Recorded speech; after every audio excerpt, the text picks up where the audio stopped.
Hello, everyone, and welcome to another Throwback Thursday. As you can see, I am flying solo today. Steven is out on vacation, has a friend is going to sea, and I am here flying solo. So, of course, I had the chance on a throwback day to stream by myself, which inevitably means that I'm going to be playing the Middle-earth CCG. This is a game we first showed on the stream early last year when it was one of the early throwbacks in 2020 for us. And I just kind of became weirdly on the side obsessed with this game. And there's a lot of factors to that. Like we'll I don't know if we can pop. Can we pop when we're on this screen since Steven's not over here today? I'm gonna say Gandalf and see if Gandalf shows up on the screen, and you'll immediately, if you haven't seen this game, understand what I mean about this game. There he is. There's just a uh, a way about the way the cards look and feel and the art and the flavor text on everything and the way the effects work. It is a 90s card game. It was originally published, I think, in 95 by Iron Crown Enterprises. And it has all the charm of a 90s card game with the mixture of old Lord of the Rings art and vibes. And I later learned that this game was largely designed and developed by people that were big into role-playing games, which actually makes a ton of sense. You can see it on the table in front of me. There's this map, which is one of my favorite pieces of this game because I'll be using these miniatures to basically cruise around Middle Earth. And knowing where you're at and what's nearby is actually super useful information in this game. It is pretty complex or nuanced. Nuance is a better word. It's not that complex ultimately, but there's a lot of depth and a lot of things going on in this game. In particular, if you have not watched any of our previous videos, I recommend doing that. A few weird things are happening today. First, I'm playing the open world solo mode, which I did a couple of videos on already. But I basically crafted a way to play the game more akin to like a Arkham Horror Marvel Champions, where I'm actually solo playing against the deck itself and trying to mimic effectively how it would feel to play with someone else across the table.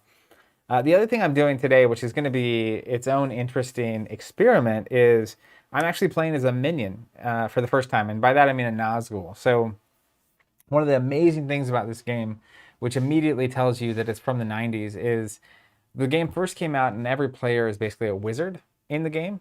And that's like that Gandalf we showed earlier, or Radagast. There's these different characters that you can play. But they actually introduced several other types of characters you can play as. There's you can play a fallen wizard. There's like a fallen Saruman. We might be able to pop that on the screen. I assume it'd be like Saruman 2, Bryce. There's also you can play as a Nazgul. So like there's the Witch King, and it's the Witch King number 2. So for reasons behind the scenes to make those things pop on the screen. You can actually play as the Nazgul characters, which is what I'm going to be doing today. But then they also later introduced the ability to play as the Balrog, which is crazy.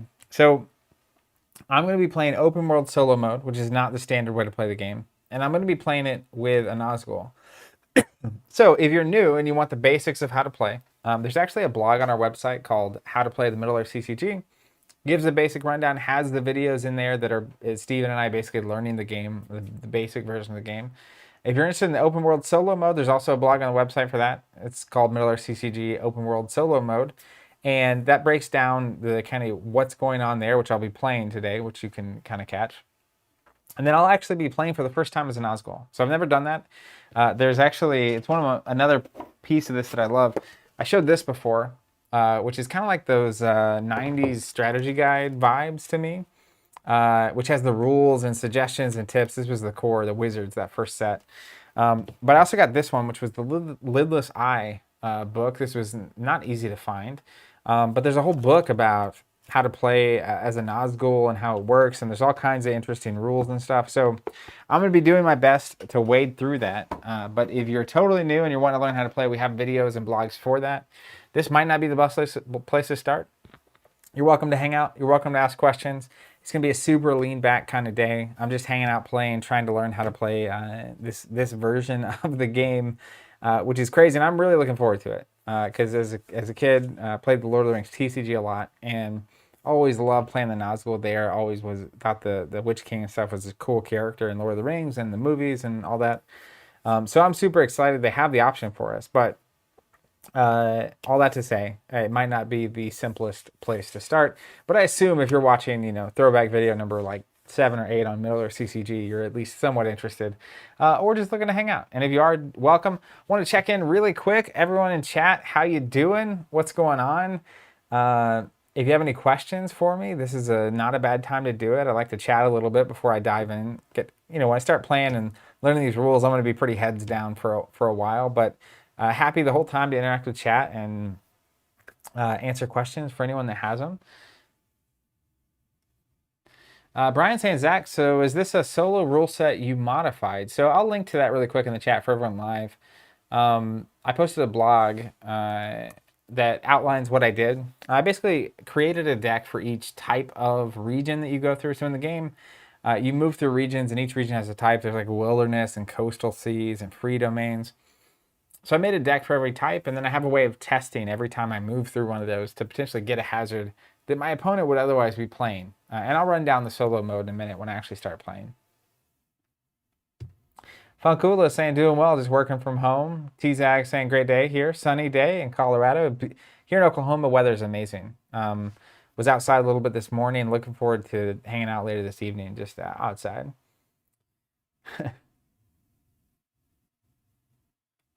Hold on, scrolling up to catch up. T-Zag saying, off topic, but did I miss the Star Wars CCG Hoth box opening yet? You haven't. So we took a break. We did 3. We're doing a throwback series on the Star Wars CCG. We started with the first set. We opened a box, built some decks. Then the second set, and I believe Hoth is the third set, which we haven't gotten to yet. But we're actually planning to continue that series next week with Hoth. So we'll be looking at the decks we built last time. We'll be opening a box of Hoth, integrating those cards, and hopefully getting those on the table. And we're going to do a couple of weeks of that in a row again. And the goal of that series is essentially to experience the game as it would have been experienced as it was coming out. So hopefully we're able to do that. What up, David? Glad to have you here. Hopefully, Craig saying we had snow yesterday in the UK. That's crazy. Andre saying, did you get that special edition box? Special edition of what? Adam saying, looking forward to seeing more of the Star Wars CCG vids. Yeah, it's a really great game. I'm a big fan. Funkola saying, today I realized that you guys are the modern equivalent of My Soaps. I don't know what that is. Can you give me some context? Hopefully it's good. Crossing my fingers. Audra saying, Star Wars CCG. Yep, it's coming. Maybe I missed some...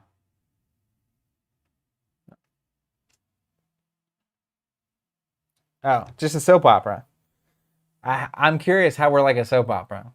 Are we pretty dramatic, I guess?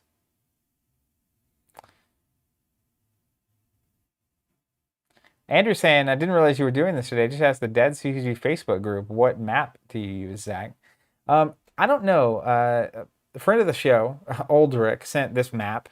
I think it was something they made. The digital file for this is also online. I was looking at getting that printed as like a playmat material. It's an odd shape for a playmat. There's like extra space. So that's actually, I loaded up the image and was going to order one, but I didn't quite like how it fit. But there's plenty of options out there. Oh, Andre is saying the special edition box on Facebook. I did. I was able to get that. That was the last box I didn't have to basically get us all the way through Death Star 2. And then whether or not we go, I have one of the sets of the prequel 3 that came out. One of those boxes, but whether I get the other 2 is yet to be seen. David's saying, how'd you find the Lidless Eye book? It was not eBay. It was actually like, 8th layer of the internet stuff. A lot of extensive like Google searching and going deep into the various pages and links. And I eventually found a random store that had it. Some old used bookstore in like Idaho or something crazy. So I ordered it and they shipped it to me and it showed up, which is amazing. Ryan says, I'm a little late, but you know what they say about wizards and timing. I'm happy to have you here, Ryan.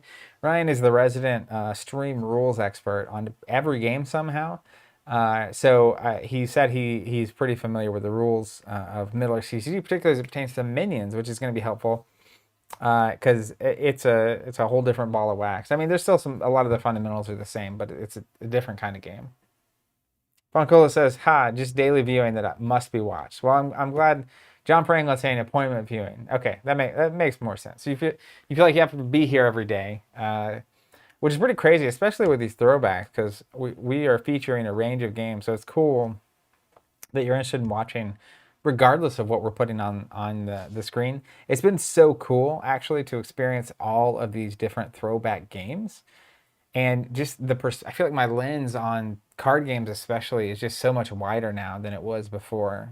Even though we played a lot of card games, it's just hitting all these different rule sets back to back to back to back has been really crazy. Ryan Roper saying game rules are my zen. Well, that's great help for me. T-Zach saying, Zach, what's been your favorite throwback? Well, given the fact that I've streamed it 6 or 7 times, Middle-earth CCG is pretty high. Other games I particularly am fond of, Star Wars CCG, but that's not a surprise. I knew I liked that before we ever even streamed it. It was really cool revisiting a lot of my favorites growing up, so I won't list those, like Lord of the Rings TCG and Star Wars CCG, Star Wars TCG, Star Wars LCG, Star Wars Destiny, etc., etc. Games that kind of stuck with me that we haven't featured again or anything, but we probably will. I particularly like Seventh Sea. I thought that was a really good time. I don't know. I like it. As a kid, I liked Peter Pan and Hook and stuff, and so there's a little bit of a pirate inclination there. But I was surprised at how much I actually just enjoyed Seventh Sea, especially with just a couple starters. I also thought BattleTech was really good. Randomly, like had a good time with that quite a bit. Some fundamentals about that game that I think I would change, but that of course is great. But there's been a number of just really great older games that we featured. There's a few that kind of give me headaches and stuff, so I don't know that I would revisit those. But yeah, I mean, it's been it's been crazy how much I've liked most of those games. Necro saying, yeah, 7C prices have shot up since just around the time you guys first played it on stream, with a wink. Yeah, I mean, I think two things are happening. Obviously, we're featuring them, so I would love if I could scientifically know what we're doing to secondary market prices, but also collectibles are going crazy in general right now across the board.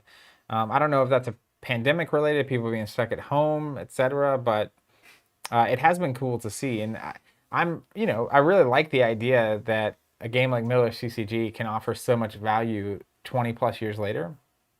Because you kind of get in the trap when there's enough new games coming out. You just move from new thing to new thing to new thing. But there's a ton of games out there like this that have 8, 9 sets, which is 4 or 5 years of new content that came out over time. And I think I could probably play Middle-earth CCG forever with no new content and never really get to the bottom of the barrel. So it's pretty exciting once you realize that. Effectively, there's an endless amount of content out there and games out there that you could get and dive into. And, it's not about how publishers are going to handle it or new releases or any of that kind of stuff. The finiteness of it, I actually find kind of appealing because I'm used to playing games that, the hope is they'll go on forever. And I do love that. But I only have so much space in my life for those kind of games. But a game like Middle-earth CCG, I can just approach when and where and how I want. And this is a game I like owning. I like the idea of slowly getting better and playing more over the next 20 years. It doesn't have to be crazy all right now, right? So I think there's a position or a space for that kind of game moving forward.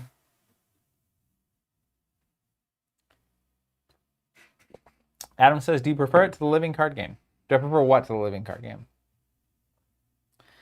Lots of questions coming in here. Lance saying, did you ever play any of the pocket model games? So I did randomly. I had some cousins that are kind of like nephews that were just at the right age when that was happening. That was like after the Wizards of the Coast miniatures game had come out, after the Star Wars TCG had died, after the prequels were all over. That was the Star Wars pocket models were coming out. So we bought some and we played with it a little bit, but ultimately it didn't ever really dive too far into that. Van saying, looking forward to the Hoth Star Wars CCG. That's my favorite expansion for that game, which makes a lot of sense. I mean, Hoth / Empire Strikes Back is an incredible movie, an incredible basis for lore, and it's 3 or 4 sets into that game, so they're probably in their groove. So I'm excited to open that as well. Ryan said, I'm thinking a lot of the earlier games were bold and explorative in the card game space. I think a lot of them died to licensing issues, but a lot of them died to not enough effective OP to allow them to attract new players. So I think there were a lot of reasons. I think there were a lot of bold, even like Middle-earth CCG. I don't think it gets printed today.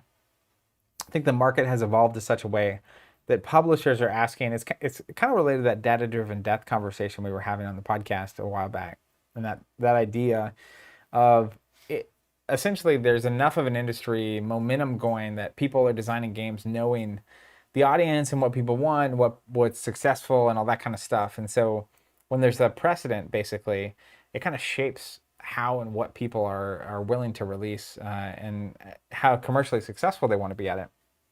And so the I refer to it a lot as moxie, but the moxie older card games have and are willing to have is because there wasn't a precedent. There wasn't an established way of doing it outside of Magic, which a ton of games tried to replicate. It was, especially this game came out in 95, which is not long after Magic. So it wasn't long enough for it to be determined that like this is how it goes.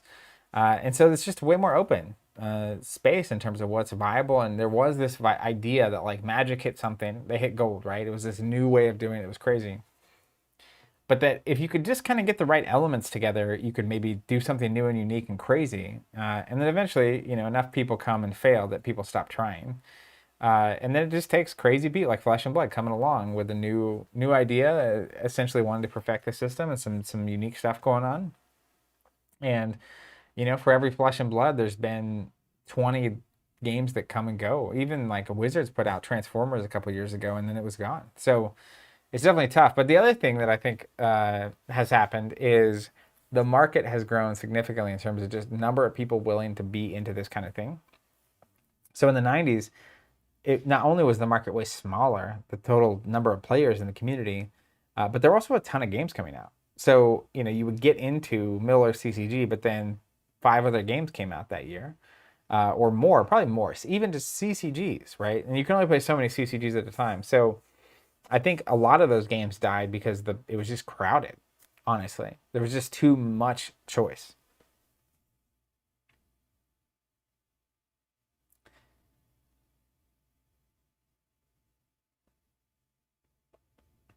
Ryan Robert is saying, I think he means Middle-earth CCG versus the Lord of the Rings living card game. So they're totally different. I think the Lord of the Rings LCG is a great game. I think it's a great cooperative game. Beautiful art. A lot of the early Magali pieces for the characters, even some more recent.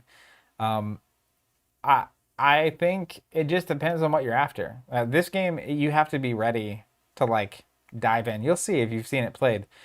There's a lot going on. It's not easy to play this game. Part of the joy of playing this game for me is just in successfully executing it. Win or lose, not even understanding the strategy.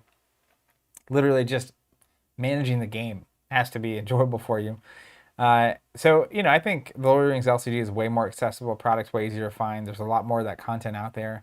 If you want a more constructed story being told for you as you approach that game, it's just a very different category of game for me. Toomba is saying, have you guys thought about streaming Force of Will? Love all these throwbacks. Yeah, Force of Will is commonly mentioned. I think it's on the list. It's a long list of games that we might stream. So I assume at some point we'll probably get to it. David saying, what's the difference between the Middle-earth companions versus player guides? That's a good question. I have no idea. Blake saying, do games that are mostly played at home really need organized play? Arkham and Champions are really successful, but you aren't really playing them with strangers. Couldn't a new Middle-earth CCG work like that? Yeah, I don't think organized play is necessary at all from the publisher. And I think in a lot of cases, players do most of the work anyway. So it just depends on your game and your style. This is a game that is built to be heads up, right? You can play against multiple opponents or a different opponent and that kind of thing. You could also play it with the same people every time. Igor saying, what about Netrunner? Do we have a chance to see it here again? I heard the Nisei team released a lot of new stuff. We actually sent off to get the newest, I forget what, System Core, I forget what they were calling it. Anyways, we're getting it printed, so we'll play it. We're gonna play it on stream. Netrunner is one of both Steve and I's favorite games of all time. So, kind of like the Middle-earth CCG, it's not exactly hard to get us to want to do that or for us to be interested in doing that. It's really just a matter of there's a ton of games we want to throw back to. So throwing back to a game that we've already created so much content for, Netrunner the LCG, or the new version of it that's happening, right, is just less appealing. But as you can see, we're doing a Star Wars CCG series of videos. Same thing's possible for Netrunner.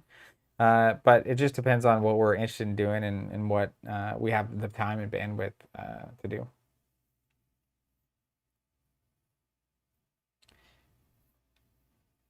Blake saying, it seems like a modern Middle-earth CCG would almost act like a board game. I think you could design a board game-ish out of this. I mean, you just print this map on a board, right, and have fixed components. But, you know, I think I mean, it's a good hypothetical, right? Do I think this game could work today? Maybe. Lord of the Rings is super popular, so that's helpful. There's a lot of stuff that I think would, if someone were making a Middle-earth CCG or a Lord of the Rings anything CCG today, it's kind of the balance, right? It's like I wish someone had the moxie to go this far, but I'm not sure anybody would put the resources necessary to be successful into a game like this in 2021. Ryan saying the companion versus player guide. One is the rules for the expansion. The other is card analysis, scenarios, and strategy. Igor saying, I can't watch any Netrunner content without remembering what you guys did on this channel. Amazing content. Well, hey, thank you. That was some really, between the unboxings and gameplay videos back then, obviously we're streaming a lot more now and actually playing games on the channel. But that was definitely a fun period when X-Wing and Netrunner were really popping and we were doing tons of content for both those games. Bob saying, when your physical store opens, do you see your streaming frequency dropping? Not necessarily. The just being totally candid with you, the reaction we've had to the streams in all the ways necessary to make this happen, between people buying the components that we make that are compatible with the various games that we've designed components and tokens and boards for, and then the number of people subscribing to those products to receive them from us, and then also buying the components, or I already said buying the components, but the content members, which is something we set up for people that were asking for a way to directly support the content we were creating, has been tremendous. And so it would take a lot for much to change on that front. I mean, at the beginning of the year, we went from 5 to 4 days, because we were just really starting to feel the burn, especially as we start to focus on the local store and all the projects we have going on, like UK fulfillment and stuff. Just how taxing 4 hours a day, 5 days a week is, not even from like an energy standpoint, but just a bandwidth and how much time you have available. You know, when I'm, as an example, we've been hiring people recently and like onboarding and recruiting and all that and setting up meetings and interviews and stuff. When half of all of your days is gone, that becomes a challenge. So there's a happy medium, and there's a lot of stuff we've talked about doing, but for the time being, I would expect to see us to continue streaming 3 or 4 days a week at least. Chris Hodovac saying, I still wish you had subs for holiday tokens. We've talked about token subs and holiday token subs. So you never know. Nick saying, how would you compare the play of Middle-earth CCG to Lord of the Rings LCG? Middle-earth CCG is literally, there's a giant map, you can go wherever you want. And you're playing both the good guys and the bad guys in your deck, and you're heads up against your opponent. You're trying to slow them down, try to move fast on your side. Lord of the Rings LCG, you're a team. It's a cooperative narrative story that you're playing through that's fixed. You know, you're doing the conflict of the Carracks or whatever it is. So very different style of game. One is more competitive, heads up, and the other is totally cooperative. What up, Alex? Saying, I haven't really watched the Middle-earth CCG videos. What's the map and miniatures for? So the miniatures mark where my companies in the game are on the map, and the map is literally me going around Middle-earth doing what I want to do. I'll be diving in a minute, so you can hang around and watch to see what that's all about. All right, gonna take another question or two, and then I'm gonna bounce down to the table view, and we're gonna figure this thing out. Toomb is saying, have you gotten a chance to look at the new Guardians of the Galaxy Marvel Champions expansion? Any thoughts? I have. On this past Monday stream, we actually looked at all the Rocket and Groot cards from the player cards perspective. Haven't looked at any of the scenario stuff, not planning to. I am actually playing a campaign this weekend off camera. We're going to at least start the Guardians of the Galaxy, so I'll have some more thoughts. I guess we're not doing Marvel next week. It'll be the week after. And then we're going to be doing a campaign on stream. So, but as far as the player cards, I love Rocket and Groot as characters, and I love them in the game. I think they look really cool. They're really unique and kind of doing their own things. General thoughts are positive. And I've heard that the villains are a little bit tougher in that than they were the first campaign, which I'm excited about. Because we did a huge heroic spree where we're beating a bunch of villains on heroic, or trying to, for a long time. And that system's fine, but I think it presents kind of the same challenge regardless of the villain you're playing against. So I would be interested in facing villains that are challenging in a different kind of way. Maxiel saying, do you still plan to play the Middle-earth CCG as a competitive game? Yeah, I do. Part of the open world solo mode that I made was so that I could practice playing the free people side of my decks as though it were that kind of environment. Once the pandemic's over, I am very excited to be capable of playing this game against live opponents in a heads-up fashion. I still think, a solo mode is nice, and it's amazing to get to be able to play this game without necessarily having to have another person, especially in the middle of a pandemic. And then obviously there's not a ton of people that play this game anymore, so that's super useful. But still, playing against someone and with someone is vastly more preferable for me. I would enjoy that way more. It's more fun, period. So I do plan to play this in the future, and I'm hoping that I have a couple decks that I can take with me to events like Gen Con and play against other people across the world that still play.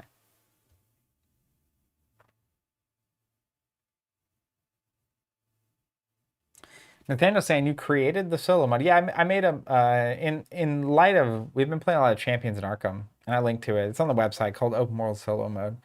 I did create a way to engage with the game in a solo fashion that kind of mimics playing against an opponent ish, and it's been really enjoyable. I played it a couple times on stream. Krydo Creator saying, sorry if this question was asked already, but how does Middle-earth CCG compare to the Lord of the Rings LCG? It has been asked a couple times, and I've answered a couple times. So you should be able to. I don't know if you can on Twitch, but I know you can on YouTube. Rewind the stream. You go back to the start, maybe 3 or 4 minutes into when I'm actually live, and I'll answer that question a couple times. T-Zag laughing. Yeah, I mean, it's common. I get why it gets asked. Tons of people more recently have played the Lord of the Rings LCG, and this is, a lot of people don't even know this game exists. I was loosely aware of it most of my life. It came out when I was a kid, and so I'd see it at the game store, but I couldn't play multiple CCGs, so I never bought it. But it was a game I kept hearing about at Gen Con and such, and I always heard good things, so I was very excited to be able to finally get it. Nathan asking, what kind of sleeves you guys use? Or what's your preference? So most of my life, I use Dragon Shield, and I really like the Dragon Shield mats they came out with. Literally right before the pandemic, we started testing katana sleeves from Ultimate Guard, and that's actually what all of these are sleeved in. And I think they're both really good. We're actually doing a test right now where all of our Ashes cards are in katanas and all of our Flesh and Blood are in Dragon Shield. I think they're really close, but there are differences. So we're really testing it out because we get asked that a lot. But I think both those are great sleeves.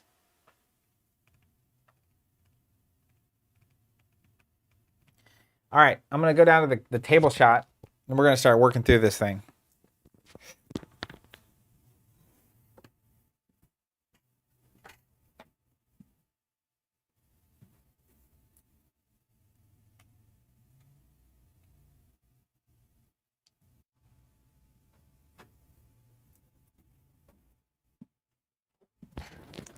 Tell me this. I think I had Steven's mic on, which is probably picking up the hum from over there. So can you guys still hear me? I want to make sure that I turn the right microphone off.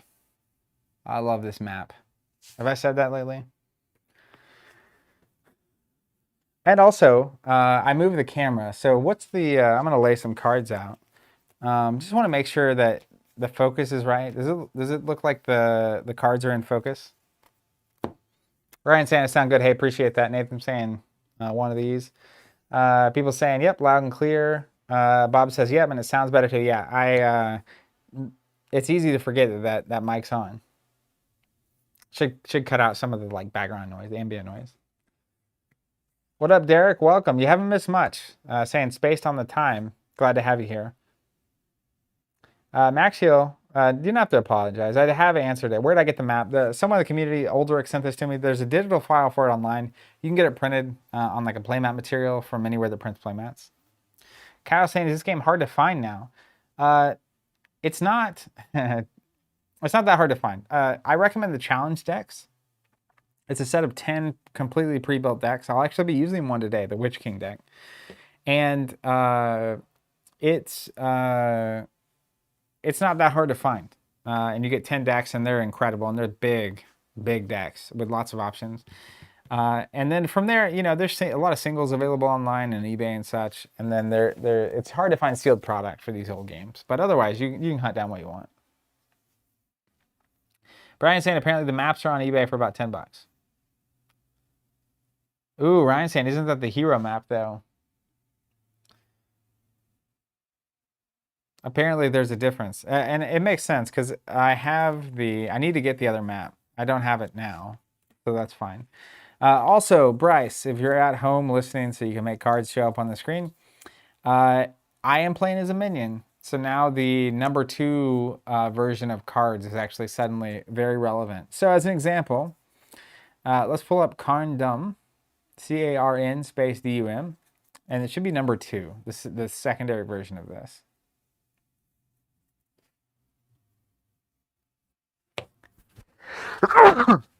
Pardon me. All right, looks like it popped. I'm glad that was working. And there's a non-minion version of this, which I assume is what the other map's for. So I use the map for reference of where the locations are, but I'm playing a fixed deck, so there's only so many locations I'm actually going to go to. Technically, there's a card for basically everywhere you can go on this map, which I don't necessarily have. Now, what I do have is this, which is interesting. So this is a lidless eye. I just realized it removed me from the screen. I need to go hit a button so that you can still see me. Hold on.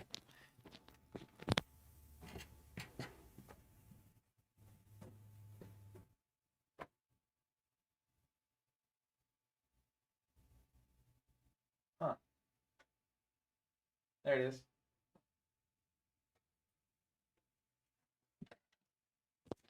Hit the wrong button. So this is it's actually lidless eye, like a starter brick, and I have a couple of these. I was looking at buying a lidless eye booster box, but someone in the community enlightened me to the fact that buying the starter bricks, you actually get random rares, and you end up with a lot more cards that way. So depending on what time and how this goes and how this process goes, I may end up opening one of those, because I do want to just check out a bunch of cards and see what the minions have to offer.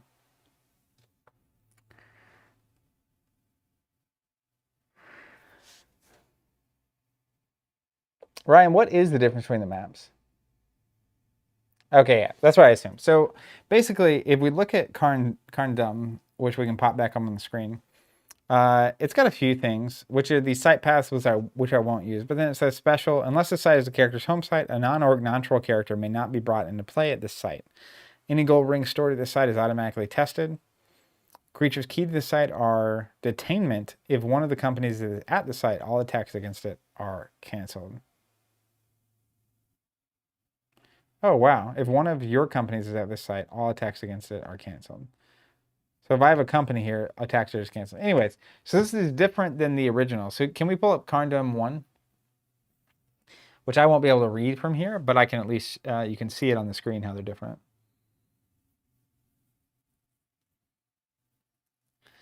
Yeah, there it is. So it's a different thing. So this map indicates there's these icons over here that tell you like what kind of items can be played and whatnot. And so that the map's not going to be helpful for me in that way, but it still has all the right locations and everything going on. I didn't realize there was a different map. And then apparently Ryan's saying the Nazgul themselves. So let's go ahead and pull up the Witch King. Should be number 2, Bryce. He's a character that you can actually like represent in the game.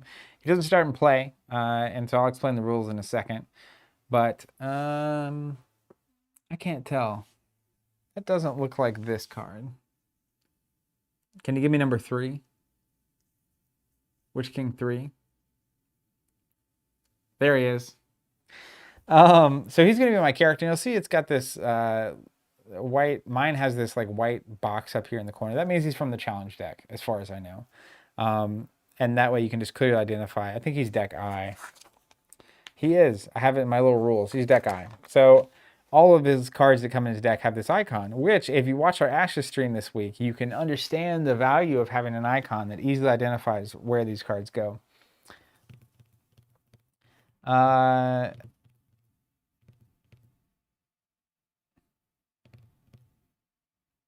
that's right. So I appreciate that that's there. Curran saying, why not print the map on a play mat? I am planning to. Part of the interesting thing is the shape of the map doesn't quite just perfectly fit on a play mat. So when I went to look at that option, I wasn't exactly happy with how it looked. So I would ideally like to get one that has a nice border around it, which I haven't had time to look for or make.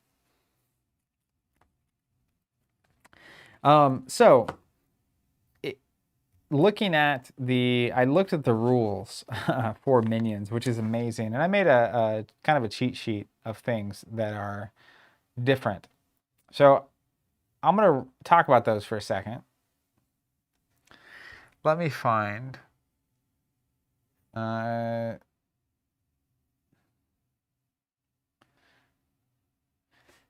Because it's quite a bit different, honestly. So we have still the Witch King up, so I'm going to read him really quick. He's got 3 direct influence. That's that 3 hand stat. Your main character doesn't take up any. I think it's either willpower or mind. Like if we pull up Orc Captain, let's see if that one pops right. We're using minion cards, so the pops on this are crazy.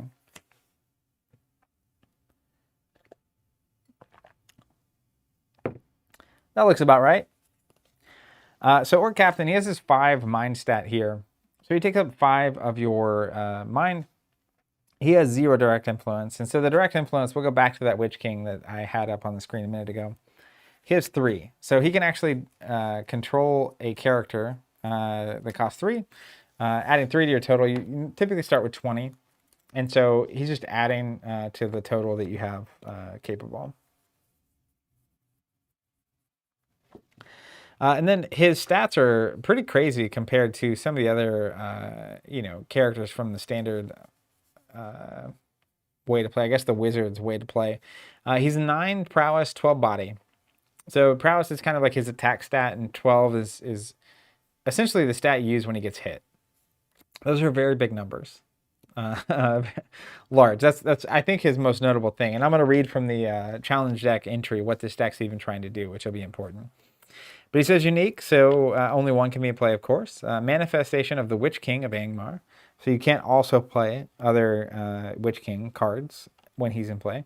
He can use Spirit Magic and Shadow Magic, which there are cards that say that. He has +3 direct influence in Heralded Lord mode, +1 prowess in Fell Rider mode.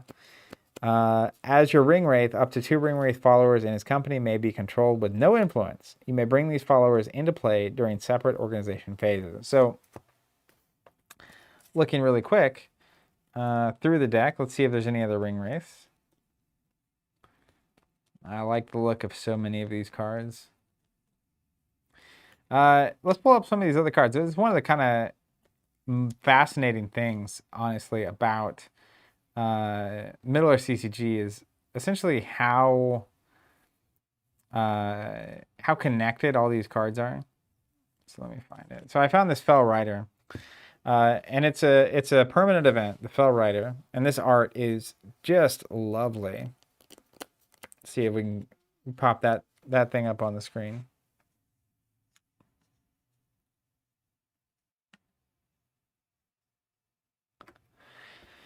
I'll go ahead and start. Looks like there it is. So it's -3. So it takes, like if you put it on the Witch King, it takes his 3 direct influence. And it says Fell Rider mode. So you play this, you're in Fell Rider mode. Playable at a Dark Haven during the organization phase on your Ring Wraith's own company. So the Ring Wraith itself. You can see the +2 in the bottom left. That gives him +2 prowess. It says that on the card as well. -3 direct influence. Discard all allies and Ring Wraith followers in the company. None may join the company. Your ring wraith may move to a non-Darkhaven site. Discard this card during any of your following organization phases. Your ring wraith is at a Darkhaven. So this card basically allows him to move to and move around any location, right? He gets on the back of his ring, or his Nazgul, his fell beast, and he can move to locations by himself. He loses his company, of course. Thematically, it makes sense. But if he ever goes back to a Darkhaven, he hops off the fell beast and carries on. So, quick read through of some special things about the ring wraith, just for context. So, ring wraith may only be in a company with non-ring wraith characters if the ring wraith is at a Darkhaven. So, Darkhavens, as an example, let's see if I can find them. Karn Dum is a Darkhaven. It looks like that icon on the top left. Dol Guldur. And these should all be the secondary versions of these cards, Bryce. Second or third. It'll be the dark-looking ones. We also have Minas Morgul, looks like.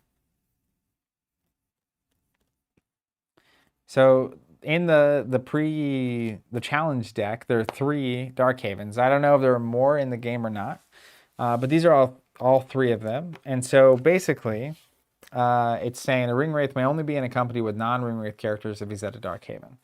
So typically, like if I had Gandalf out with characters, he can move around with them just like normal. But a ring wraith can only be with your other characters, like that orc captain I mentioned earlier, if he's at one of these locations, these Darkhavens. The next unique thing is any ring in the ring wraith company at the beginning of the end of turn phase is automatically tested. Any ring test in a ring wraith company has a modification of -2.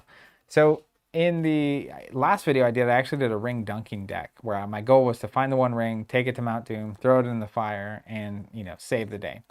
I'm looking through my deck. There are no rings, so this won't come into effect in this particular game. But if you do have a ring, it's auto-tested at the end of the round. Normally in the Wizard version, you actually have to bring about the test. A ring wraith can carry items, including rings, but may not use them. An item has no effect on a ring wraith company or on his attributes and abilities. So, swords and typical things that you could get don't really matter to the ring wraiths. Ring wraiths also never make a corruption check, and corruption check cards may not be played on ring wraith. So in the last video I did where I was dunking the ring, it obviously has this like weight to it, right? Such a weight to carry. And I was doing a lot of corruption checks. So ring wraiths just can't be corrupted. They're already corrupt, so that actually thematically makes a lot of sense. Unless at a Darkhaven, a ring wraith may not be in a company with non-ring wraith characters. Already covered that. A ring wraith may not use a site path that contains coastal seas regions. They do not like water, apparently. So Ryan was saying earlier, actually, the site paths from the various havens are how Nazgul travel. So as an example, site path from Dol Guldur to Karn Dum it shows it here. The icon's listed, right?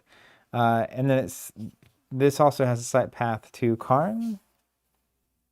And this is a site path from Dol Guldur. So this goes here. And then I assume site path from Minas Morgul. It's fine, goes back. But then there's one listed here on Karn Dum. I assume this was a rare, which is site path from Geen A Lish, Geanngn A-Lisch. Which you can apparently go to from Karn. Let me see. Is that on here anywhere? It's probably not even on this map. That'll be a challenge.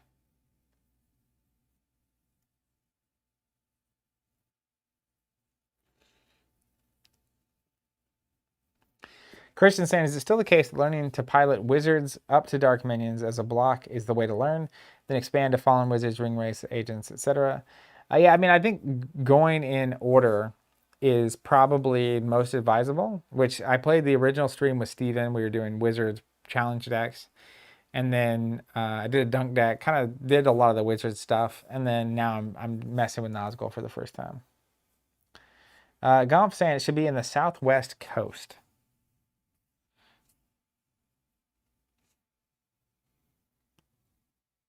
Which is interesting because they can't use a coastal region movement. It said southwest, so over here. Dol Amrath, no. I'm not seeing it on the map.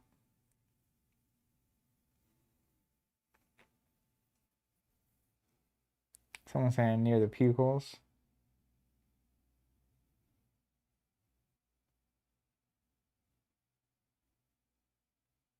Yeah, I'm not seeing it.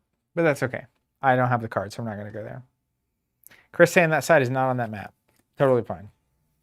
Map for reference. I have the cards that are the actual locations. Okay. And other notes, it says a Ringwraith company may not use typical region movement. A Ringwraith follower is only discarded as described on the mode cards, Heralded Lord, Black Rider, and Fell Rider.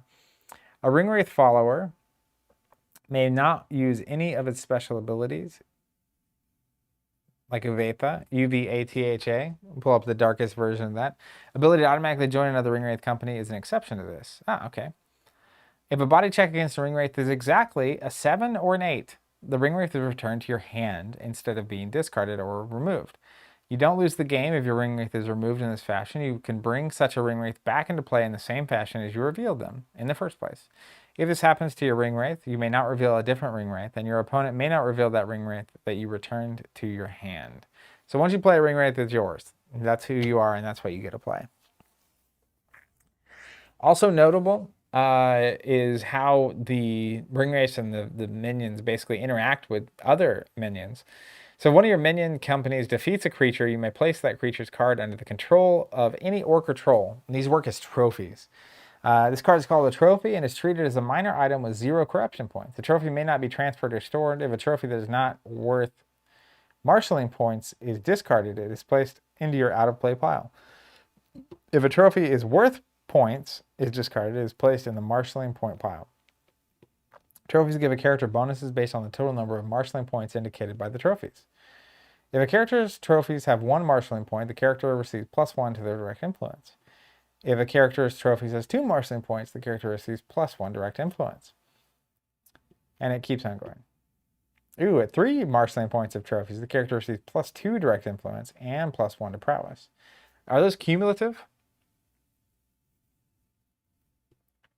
It also says if a character's trophies has 4 or more marshalling points, the character gets +2 direct influence and +2. I bet it's not cumulative. The other notable thing, which won't matter here at all, is that if you're playing as an Nazgul and your opponent is playing as a wizard, there's actually company versus company combat. So you can kind of hunt down your opponents and mess with them, which I love that idea. Particularly if there's like 3 or 4 players and one person is playing a Nazgul. And so you have the typical challenges that you're facing, but also you have a player going around kind of messing with other players. What up, Nam? Good to see you, or see your name at least. Nathaniel's saying this game is so complex, you can tell it's an old game. Yes, it is not a simple game. Agreed. Okay, so real quick, before we go any further, I'm just going to read the Morgul Rallying Cry entry in the challenge deck little 90s rulebook here. And this is the Witch King's challenge deck. So it'll give me an idea of what's trying to happen here. David's saying, which challenge deck is the first one to go? Do you mean like to buy or to play as? I played the Gandalf, Aragorn, Arwen deck just because I was most interested in that. But there's some really good challenge decks. Like I played the... I solo streamed from home actually, and that's when I played the Dwarves. I forget which wizard that was from. I don't think there's a best one to learn with. I would just pick the one you're most interested in. Ryan saying the Gandalf one seems most straightforward. So that if that's where you want to start, feel free. All right, so the Witch King's mission is to solidify Sauron's forces in Mordor. His minions do best when not moving from the safety of this evil domain. They have very little to help them tactically, but in Mordor they should not need much. The hazards can create a devastating environment or roadblock.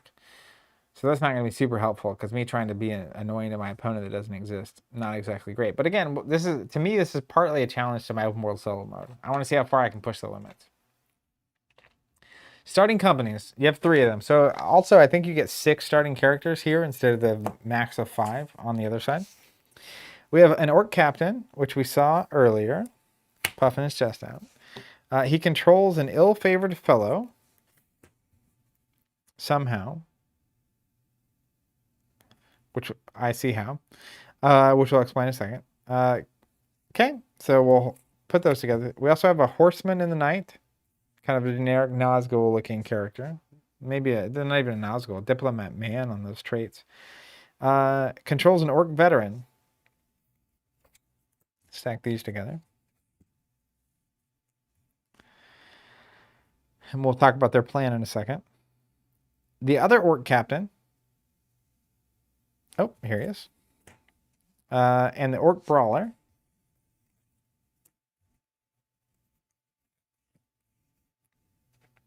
Then I have 2 Blazon of the Eye. And those go both on these last 2 groups. So you still get 2 minor items, it seems. That's your starting companies. We look at, just running down these cards real quick. Orc Captain is a leader. Discard on a body check, result of an 8. That's a bummer. +3 direct influence against Orc and Orc factions. So he's going to have direct influence because if we look at the ill-favored fellow, his traits are Warrior, Ranger, Orc. He's a half Orc, discard on a body check of a 9. So essentially, starting the game, I think I'm going to have 20 influence. So Orc Captain's 5, ill-favored fellow's 3. Just totaling it up real quick is 8, 10, 14, 19, 20. But then immediately as I start, Orc Captain controls ill-favored fellow. Horseman of the Night has 2 direct influence and costs 4 mind. +1 direct influence against any faction, so I'm trying to put a faction into play. But Orc Veteran only costs 2, has this brain stat of 2. So this Horseman can control him. Discard and buy check of 8, of course.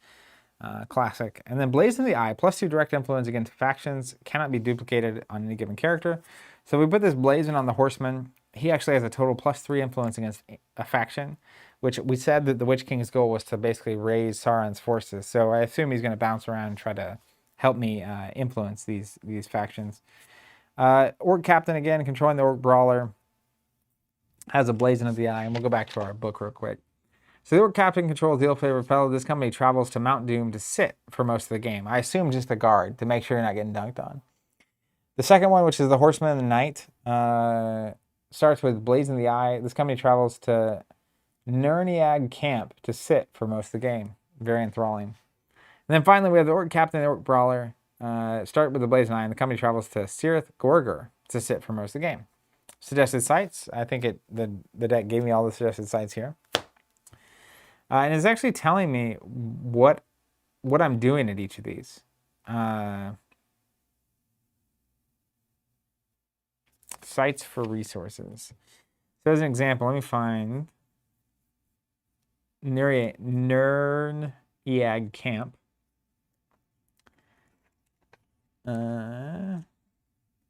Okay, so it's telling me what resources to play at which locations, which makes sense. And it says, all right, so resource play, let's just read it.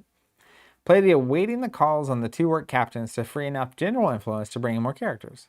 This means you should play That Ain't No Secret or on the ill-favored fellow, since Orc Captain at Mount Doom ideally should not move to store this event. The lesser mind characters will shuttle between sites, storing resources, delivering records unread to Nerniag Camp, etc. Note the lower mind characters from the deck can come into play under direct influence at the Darkholds. The Witch King. The Witch King moves with Fell Rider to Minas Tirith to play the Palantir. I like that. And to Barad-dûr to play Helm of Fear. Playing these items requires him to tap twice. Otherwise, the Witch King, as the deck's only sage, should be untapped to play Voices of Malice to discard Foolish Words or other debilitating hazard permanents. Foolish Words can be revealed as an on-guard event in response to an attempt to play a faction. During the sight phase with Voices of Malice in hand, the Witch King should wait for all faction attempts before himself playing an item. He can always wait another turn to play his item. Hazard play, which we won't be doing. So I set the hazard side of the deck apart. Same with the sideboard. Won't really matter. Retro saying, someone who just joined and has no idea of this game. Why does it involve an atlas? So the map is actually super critical to this game. I would recommend checking out our previous videos if you're interested in learning about it. We did want a big, long video on how to play. But there's a couple videos. The first one on the open world solo mode on the YouTube channel is a good place to start.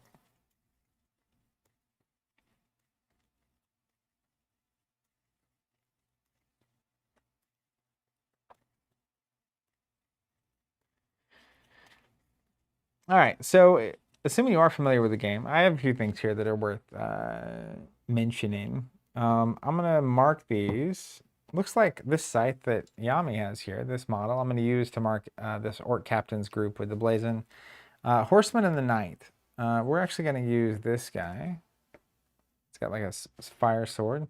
I have some GW Lord of the Rings miniatures that I have that I'm going to be putting together and painting that I'll eventually be able to use to mark these groups on the map.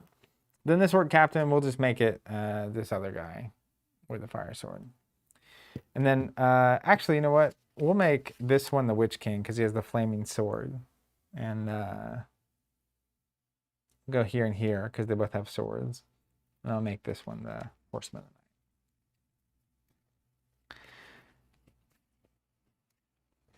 All right.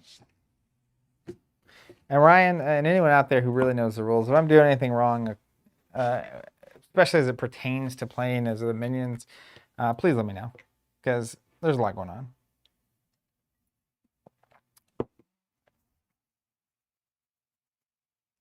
All right, so I assume, does it tell me where I have to start?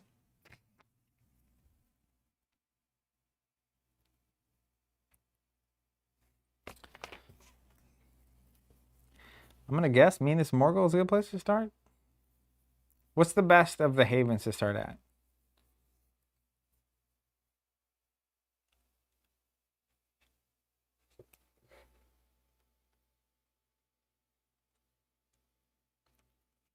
Because they basically have Dol Guldur, Karn Dum, and Minas Morgul. I'm just gonna mark them with miniatures really quick. Minas Morgul. Are these even on the map? The map might not be useful to me today.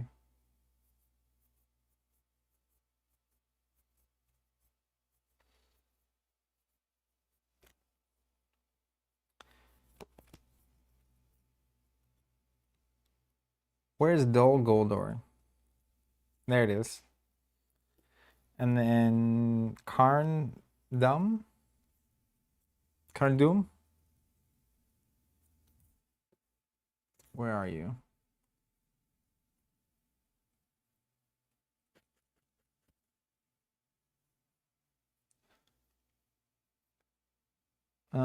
Southern Mirkwood.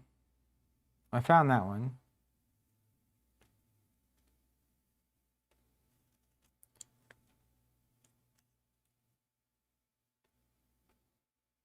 Where are you? Is it also Southern Mirkwood? No way. Was it up further?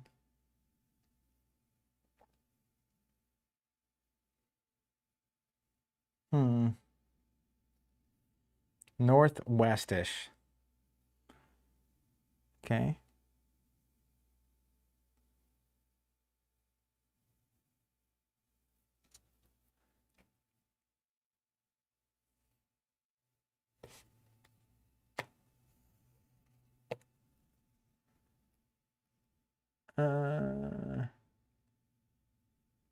People saying, oh, there it is. Boom. Way up there. Barely even on the map. Okay. Well, I feel like, do all my groups have to start in the same place? If they do, I definitely pick Dol Guldur because it is most central. It seems fine. Have my location deck over here. I guess those icons don't matter so much right now. Ryan's saying they do have to start in the same place, he thinks.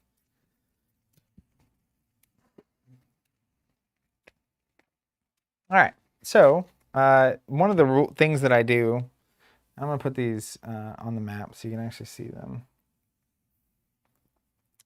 is in my open world solo mode to mimic the fact that I don't have hazards in my deck.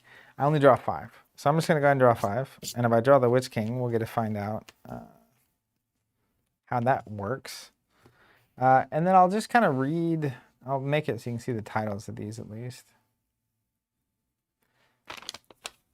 So, one orc captain, the one with the ill-favored fellow, which we'll make actually this one, the one, not the scythe character, wants to go to Mount Doom and sit. I can achieve that. The Horseman in the Night here wants to travel to Nerniag Camp. Let's find out where that's at. Nerniag Camp.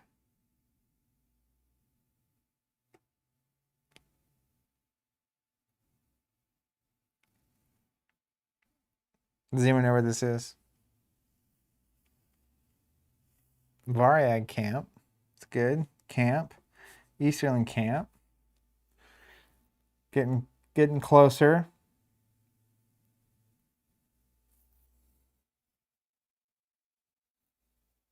Dominic saying, what in tarnations is this? A solo Lord of the Rings card game? Check out our previous open world solo modes. I'm doing something a little weird today. Ryan said, does the Witch King have a starting location? That should be where you start.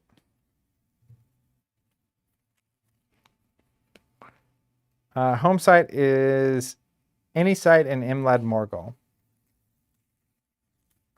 which is this region of Doom.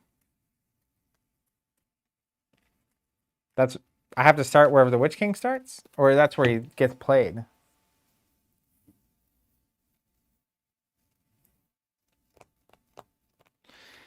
Oh, Nern. Where is Nern? Let's find Nern. Nern, here. Gotcha. So the camp is technically there. So number 2 wants to go here. I got it. And then the other orc captain wants to go to Sirith Gorgor.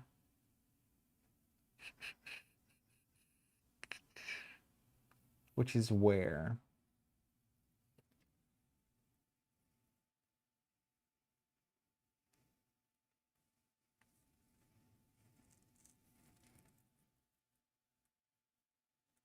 Is that just not on this map? Ryan says, the book says you start in Minas Morgul. Well, we'll do it.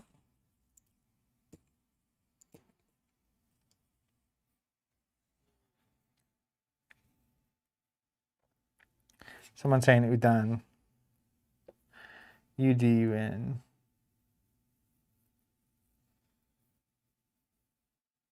Gom's saying it's not on this map. Okay, that's fine. So I presumably will be able to... Let's just look. The Nereid camp nearest Darkhaven, Minas Morgul. I'm in Minas Morgul, so they should be able to travel there. They're just going there to stop.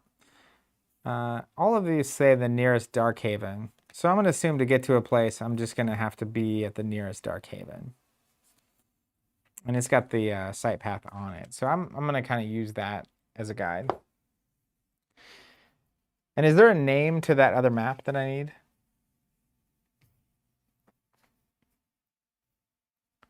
It just be called like a Minions map or something? Okay, so I have 2 copies of Awaiting the Call. And it says, playable during the organization phase on a character with a mind of 6 or less at a non-Darkhaven. For the purpose of controlling this character, his mind is halved, rounded down. Discard this card when the character moves, cannot be duplicated on a given character. So I want to put them somewhere, play this card on it, and they get cheaper for me. I get it. Voices of Malice, Sage only, so that's something I need the Witch King for. Records unread, cannot be included with a starting company. Discard to untap a Shadow Hold, so you can get 2 things out of it. And the Asdriags, playable at the Nerniag camp. If the influence check is greater than 10, standard mods, Nerniags +2, Variags of Kin +2. Okay. I agree, Chonky. I can't say your name. The game is amazingly immersive. Agreed. So going back real quick, it says play the Awaiting the Calls on the 2 orc captains to make them cost a lot less. So I can play the character. So I got 2 of those. That's perfect. Great. This means you should play Ain't No Secret. I didn't draw that. On the Ill-Favored Fellow, which will, once I draw that, I will. The Lesser Mind character will shuttle between sites. So I assume the... is that talking about like the Ill-Favored Fellow and the Orc Brawler? We'll go back and forth. Storing resources, delivering on records unread, which I have.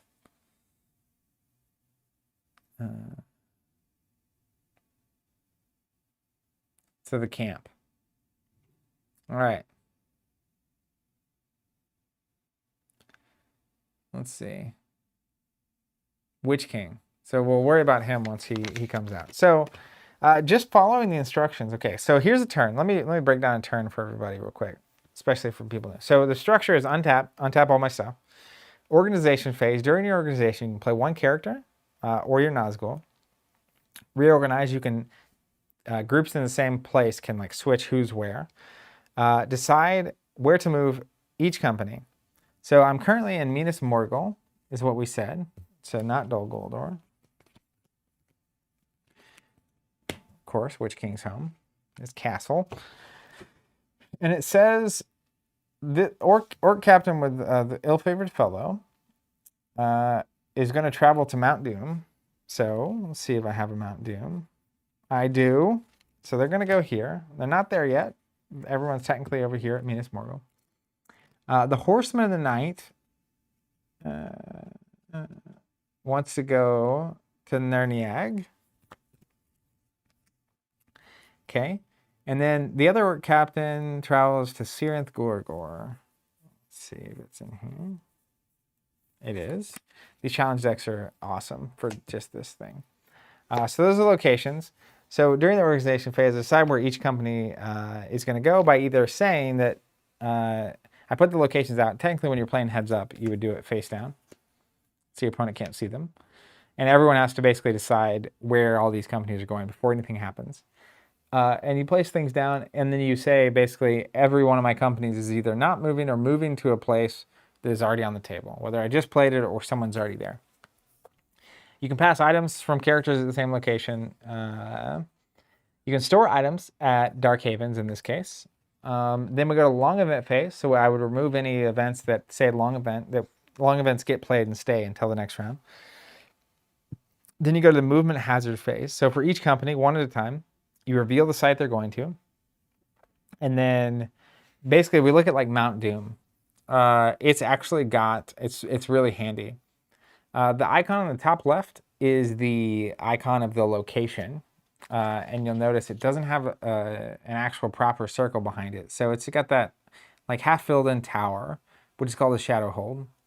Then the icons below it, that's the site path. So typically when you're playing, you know, if this group moved here to this location, every red border is a region with one of these icons. And so each one you travel through is what forms that site path, basically what you had to go through to get there. And I'll explain how the solo mode works in a second. But on Mount Doom, this version of it, hopefully it's the right card that's showing. I think it is. It's hard for me to see. It actually has a site path right there. And it tells me nearest Dark Haven is Minas Morgul, which is where I'm coming from, so I know I can get there. And it says playable information. So cards that say information on them. Let me see if I have any. I don't in my hand. It also has automatic attacks. So basically, the stuff I have to face on the way here, typically my opponent would play. My open world solo mode is what's going to play that. And then once I'm there, after I deal with all those, so I'm still alive, I can face any automatic attacks to that location to enter that location. If I do, then I can play stuff as listed, playable information. So special, any sage may tap to test a ring at the site, modifying the result by a -3. So that is the movement phase. You basically reveal where you're going. Your opponent gets a chance to play hazards. If you survive, you can. We'll get to the next phase. Then the site phase happens. Once you're actually there, you can choose to enter it and try to play stuff, which we'll cover. And then you get to the end of the turn phase. So I'm gonna actually walk through all this as we go. So those are the locations they're going to. I already shuffled my deck. Untap phase, pass. Organization phase, these groups are staying the same. I don't have any characters to play. I have decided where I'm moving. I don't want to pass any items. I don't want to store any items. Long event phase, nothing happens. Movement. So let's start left to right. The Sword Captain going to Mount Doom. Reveal a new site card or move them to a location on the board. If moving to a non-haven, draw cards based on the site you're moving to. So if we look at Mount Doom, it's got a 1 and a 2. So the 2 on the bottom left is facing me. That's the number of cards I get to draw by going to this location. So I'm going to go ahead and draw 2. And I got That Ain't No Secret. And that's a permanent event. So that actually gets to come into play and stay. And I also got Great Bats. And you'll notice on Great Bats, top left, there's a number with a triangle behind it. which represents a few things. The number means it's worth points, which is how you win the game. The triangle is the kind of points it's worth. So if you look on the middle left with this Great Bats card, it's an ally. And so triangles represent allies. Meanwhile, if we pull up the Asdriags, Asdriags, it's got a flipped over triangle. And on the bottom middle right, it says man faction. So that flipped over triangle represents factions in the game. If we go over to That Ain't No Secret, this is a permanent event, and you'll notice the points are in a bracket. So that usually means it's conditional on something happening for you to earn those points. And traditionally, you play a game in a number of decks. So I think the most common is 2, which is basically when you go through your whole deck twice, you can trigger the end of the game. When you're playing as wizards, you call the Free Council to see who gets to lead the forces against Sauron. When you're playing as a Nazgul, you actually are calling the Dark Council, Sauron himself, and to see who he's going to choose to lead his forces. So they're going to go there. Site path is before me. Now let's talk about open world solo mode really quickly. The biggest thing is that I have constructed a deck for each of these icon types. So as an example, the 3 that I have here are the half filled in castle looking thing.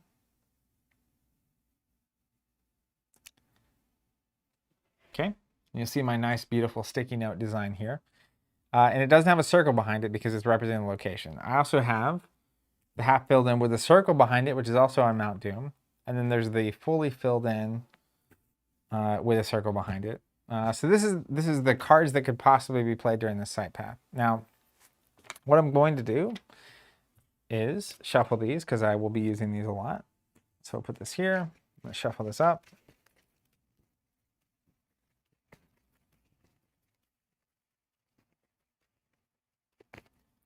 And I've never played this as a Nazgul against the open world solo mode. So I'm just going to have to judge. I built these decks to be played against the Wizards characters. So I'm curious to test it out and see how it feels. It's possible, just because of how the game functions, that these decks are not super effective against Nazgul characters. But I don't know how the Nazgul works, so it's impossible to build these decks to be good against the Nazguls until I have a better understanding of what's going on. So here we are, with me attempting to gain a better understanding.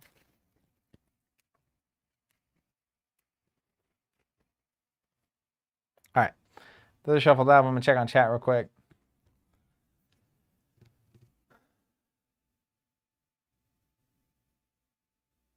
Vaughn saying, nothing like an incredibly complicated game manual printed in the tiniest size possible.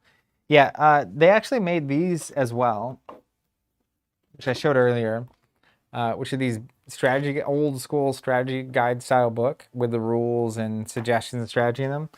So there is that. They made them this size. It was very practical because the boxes they came in, I actually have an example of this. So I'm going to go ahead and just crack this open to show you.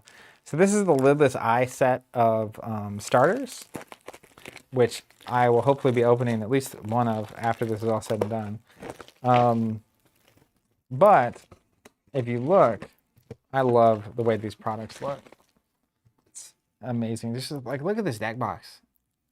It's got the Tingwar, I think that's how you say that, the language around the outside. But the reason that they made these rulebooks this size is right here. It's because it fit in the box. Fits in this little starter brick. And yes, this text is tiny. Okay, so open world solo mode. Basically, what I'll do, because I'm using these site paths, is start with the bottom icon. And you know what's interesting? I'm going to leave the map for flavor reasons, but playing with just the cards I'm specifically going to visit is actually going to make this pretty simple. Because these groups are not necessarily going to be on a map. So you know what? I'm gonna pivot. As much as I love the map, I'm gonna get rid of it. It's gonna make this easier in a certain kind of way. Mount Doom was here.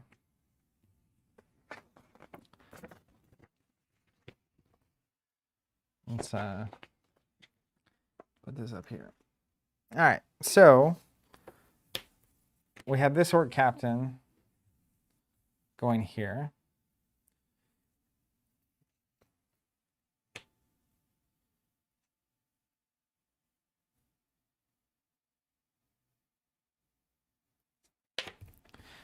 Well, that's good to know, Ryan. He's saying playing with the starter movement might also help balance out the hazard decks being easier for the minions.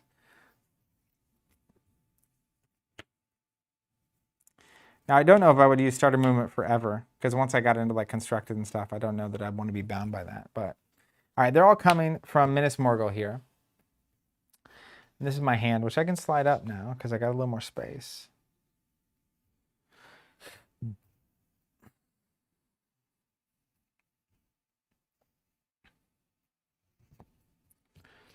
Okay.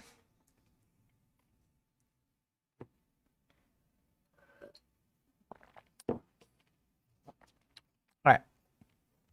So we'll start left to right. I basically have to make 3 tests. And in Middle-earth CCG, you test with 2d6. And this is not a core part of the game. This is just me with the open world solo mode. But I'm going to make a test for each of these icons, starting with the bottom one. And a 7 equals success. So I need to roll a 7 or better as an example. I rolled a 10, so I would pass that test.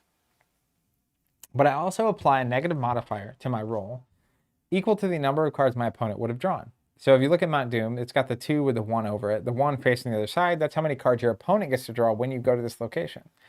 So applying the modifier is there to basically replicate the fact that my opponent is the one technically in a normal game that would be playing these hazards against me. And so the more cards the locations I'm playing allow them to draw, the likelier it is that they would draw something they could play against me. So that's what that math ends up doing. Most of these are at least a 1. So really it means I need an 8 not to draw an encounter card. So I'll start again with that bottom icon type. I'm going to roll, and it's a -1. So 7 minus 1 means I fail, immediately proving my point. So I will draw a card for that first type, which, just for posterity's sake, is called a Dark Domain. So I'll draw a card, and we will see what it does in a second. Now, these cards are going to interact a little differently because of the kind of characters that I'm playing here. The card I drew is called Foul Fumes. It's a long event, so it's going to get played, and it's going to stay in play until my next long event phase. Environment, each moving company that has a shadow land, which is a circle behind it and the half-filled castle, including me, or a dark domain, I have both of those things, in its site path must return to its site of origin unless it contains a ranger. I do have a ranger. But this is all of these. Oh no. Well, that's going to be very effective. So we're going to put the Foul Fumes into play up here. It's a permanent event, or it's a long event. So they get to keep rolling. So I'm going to keep going. And your hazard limit is the number of hazards your opponent can play against you. And it's equal to at least 2, always. I think cap of 5.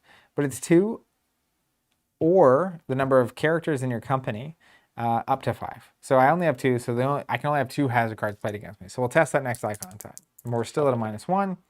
I got a 10, so I passed. Doing the third icon type, which is the one up top.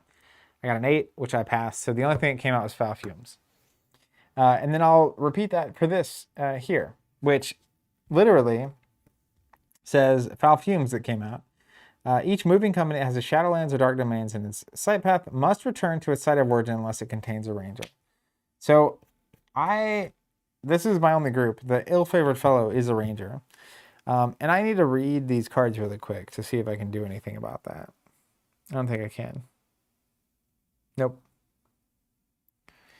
Ryan says it's a bad day for wind in Mordor. That's hilarious. So I do believe they have to go back to their starting location, but I think that my opponent would still get the chance to play hazards against me, which is a bummer. And let me read this movement phase real quick. So reveal the new site. Opponent plays hazards. Once all hazards are played and resolved, remove the previous site of no characters and play at the site and return it to your deck. So that's all going to happen. Then both players draw up to 8 or discard down to 8, which is 5 in my solo mode.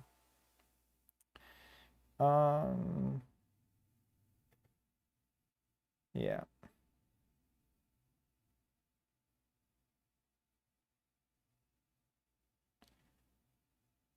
which happens after every group moves, right? So I'm above 5, so I'm going to have to discard down to 5.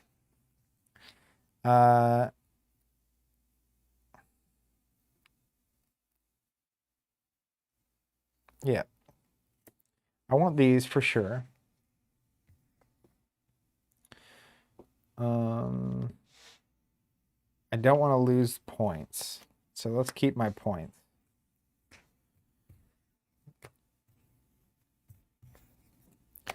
Okay, down to 5. And then for my next company moving, I draw 1, which is a Fell Rider. Not going to help me right now because I don't even have a Nazgul out.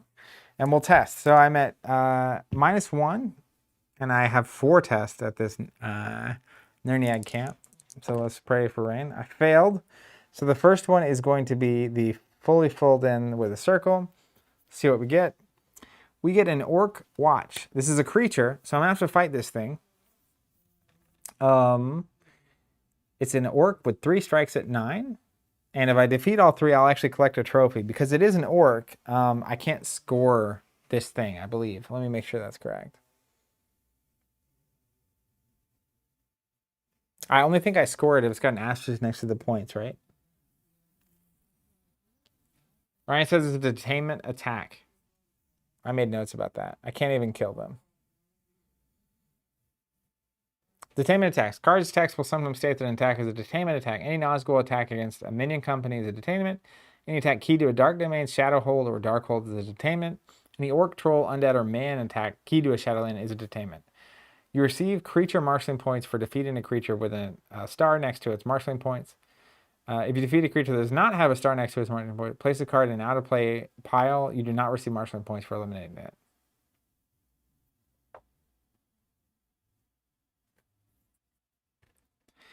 Whew, bad news beats. Okay, so it's a 9. It's got 3 strikes, so I'll assign 1 strike to each member of my company, and then we'll assign the extra strike to the minus. So any extra strikes get applied as a negative modifier. So let me grab some more dice to mark this.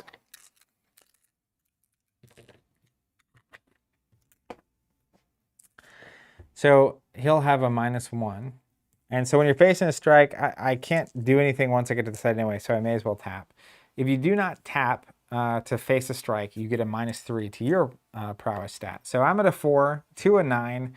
I need at least a 5 to not get detained by this. And what happens if I fail the detained? Herman says it's basically quarreling within your own ranks, which is cool. So I need a 5. If I fail, we'll see what happens. I got a 7, so he's fine. I'm at a -1 here, typically a 3. I will go ahead and tap, so I'm at a 2 to a 9. I need a 7. I got a 6. So what happens when I fail?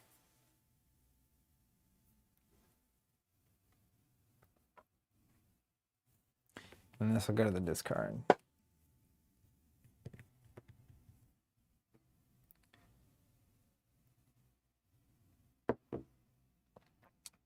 Wizzykin, hopefully it is worth it. Ryan's saying you just tap. So I'm fine. There's no real hazard in that. Then we'll keep testing. So that was the first failure. Looking for an 8 or better.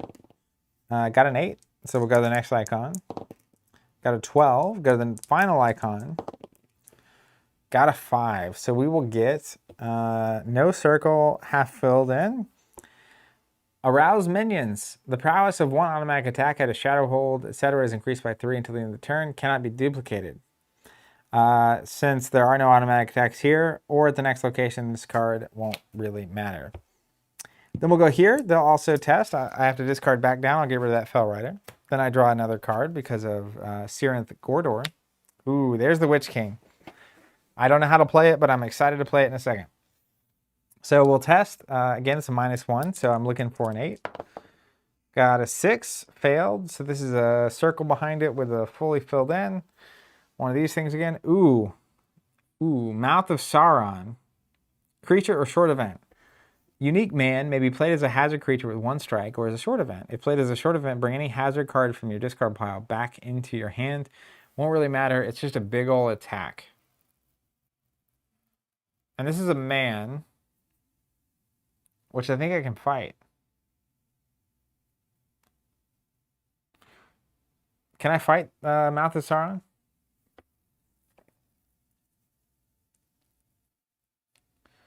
Ryan's saying it's a detainment. Is it just a detainment because of where I'm at? Or because of the kind of card it is? Key to a Shadowland. Okay. So it's a 13. My orc captain will go ahead and dance.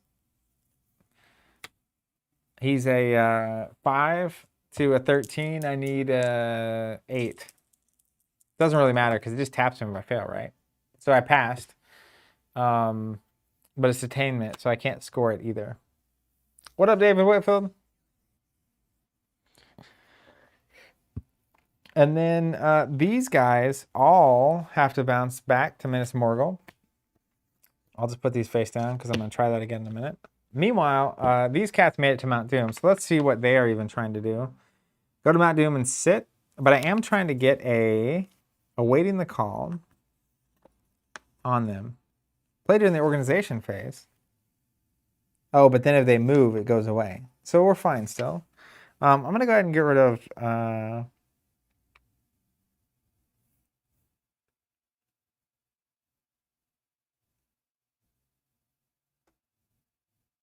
Oh, that ain't no secret. I can play that. Before I go to the site phase, I have to discard down. So let's get rid of the Great Bats.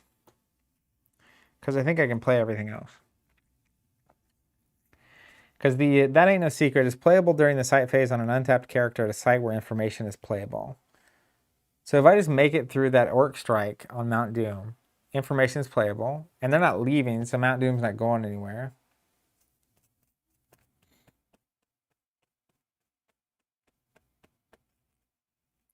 Preston saying the wizard hazard creatures make freeholds a lot more dangerous for minions. What set are the wizard hazard creatures from?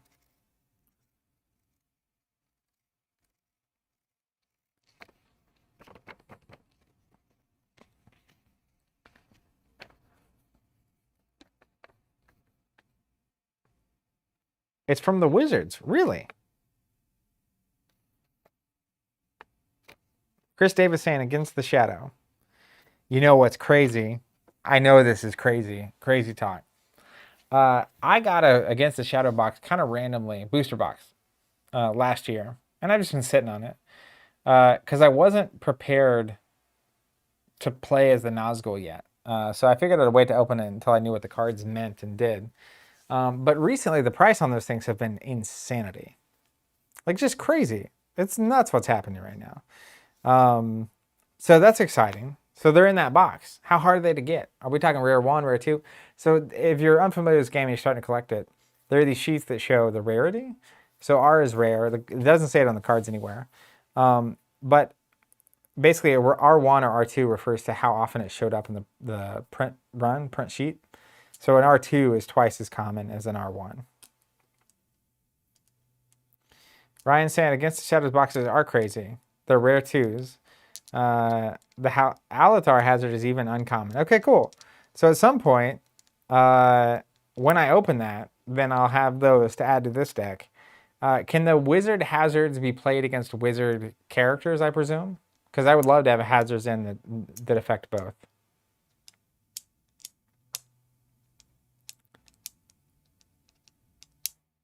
I will definitely be updating these decks, assuming that it's playable against both.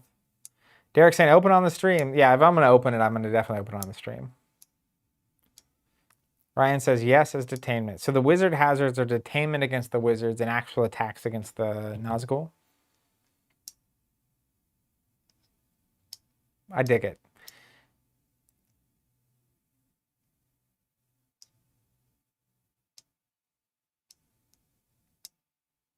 Emil saying I'd love to see an opening of Against the Shadow. Yeah, we'll make a thing of it if it happens.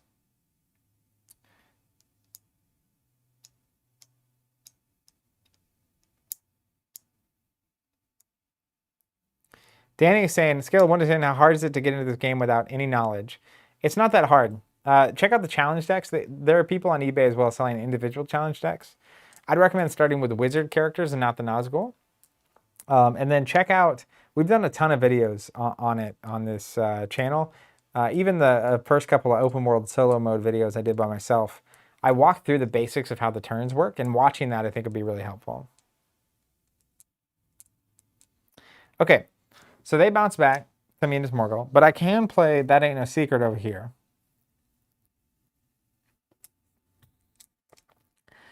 So I will go ahead and face this one strike, Orc Strike with 6 prowess. And I'll face it with my Orc Captain, who's a 5. So we're in the sight phase now, by the way, which is auto attacks trigger and resolve if successfully entered. If I have any untapped alive characters left after it's over, which I think I will, then I can enter the sight, which we'll cover. So I'm at a 5 to a 6, no way to fail. I got an 8. I succeed. I defeat that strike. Playable at this location is information. So I'll go ahead and tap Mount Doom to play That Ain't No Secret. Playable during the sight phase on an untapped character to sight where information is playable. Tap the character, but not the sight. Ooh, nice. No marshalling points are received until this card is stored at a Darkhaven during the character's organization phase. So essentially, I want my ill-favored fellow to go turn this back in at a Darkhaven. TL saying, how much of a collection do you need to play solo mode? Ryan saying you can get by with a box of challenge deck. So I'm playing with a challenge deck here that is the Witch King one. And it comes with this stack of hazard cards. And there's 10 decks that have hazard cards and all the cards you need to play on the Wizard and Nazgul side. I would suggest if you can find Gwai here actually on the website. It doesn't look super legit, but it is. If you can find boxes of the Wizards, 1 or 2 boxes of the Wizards would be more than enough to build enough open world solo mode stuff.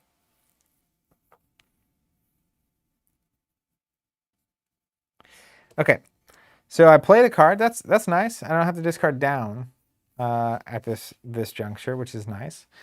So I'm gonna pull out my handy dandy compendium. Sight phase, played it, did it. Then each active player may discard a card and then draw back up to 8. I like the cards I have, so I'll draw 1. I got a Blasting Fire. Technology, playable at a tapped or untapped Shadow Hold, Dark Hold, or a sight with a Dwarf automatic attack. Discard to cancel all automatic attacks at a site against the Bear's company and influence against factions at the same site. This turn are modified by +2. So it's an item that goes on that you can basically use to cancel automatic attacks, which could be helpful. So, and it's worth 1 point. So why not play it? That's the real question. Then we go back to the beginning of the turn. Not as bad as I maybe would have expected. So first thing is untap. Everything untaps. All my characters that got foul fumed out. Then we go to the organization phase. During the organization phase, I can play a character or my Nazgul. So tell me how to play a Nazgul. I have the Witch King. I want to play him. I've arrived at a moment I've waited over a year and a half for, and I have no idea how I even put this card on the table. Any advice? Welcome. Also, while I'm getting that answer, I'm going to go get some more water. Be right back.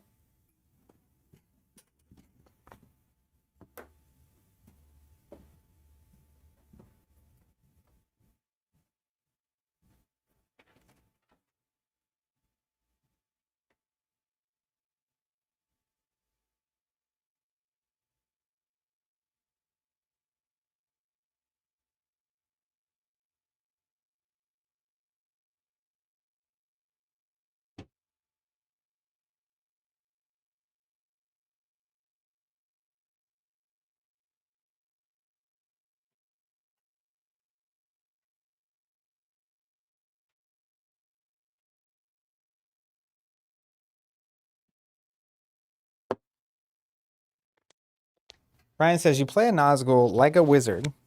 Has to be at a site that matches the home site. So if we look at the Witch King, my character card, home site, any site in Imlad Morgul. So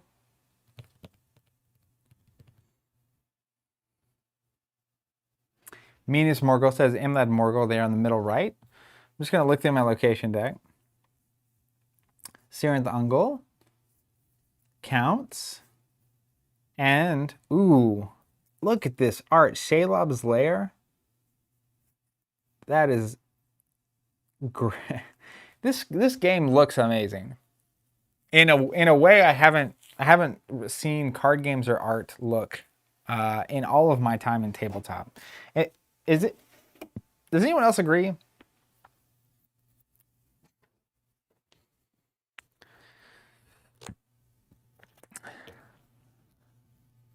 Like, it is amazing to me. I'm in awe of the way this looks every time I play it. Chris saying, yeah, Middle-earth had great art. Yeah, it's something. So as far as I know, I can play the Witch King right here at Minas Morgul. Now, definitely let me reference this list again. A Ringwraith may only be in a company with non-Ringwraith characters if he is at a Dark Haven. So this is a Dark Haven. He could be in a company with non-Ringwraith characters, but he's currently just hanging out by himself. I can put him there. Am I right in this?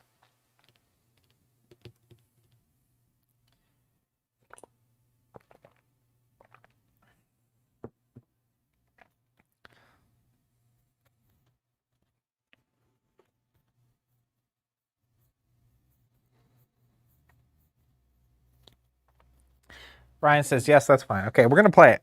I want to get him out of my hand. We also have this awaiting the call. So a couple things. Going back to my structure, I played my character. I can reorganize my companies. I won't. I can decide where to move. So they're going to hang out. And he's going to try to move. They're going to try to move here. They're going to try to move here. Witch King's going to hang out in this castle. Makes sense. Decide where to move. Pass items, fine. Store items, fine. Long event phase. So this is where Foul Fumes is going to get discarded. Then we're going to go to the movement phase. Hold on.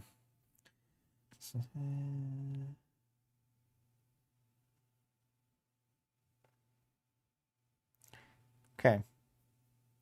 I don't think I'm missing anything. I'm good so far, right?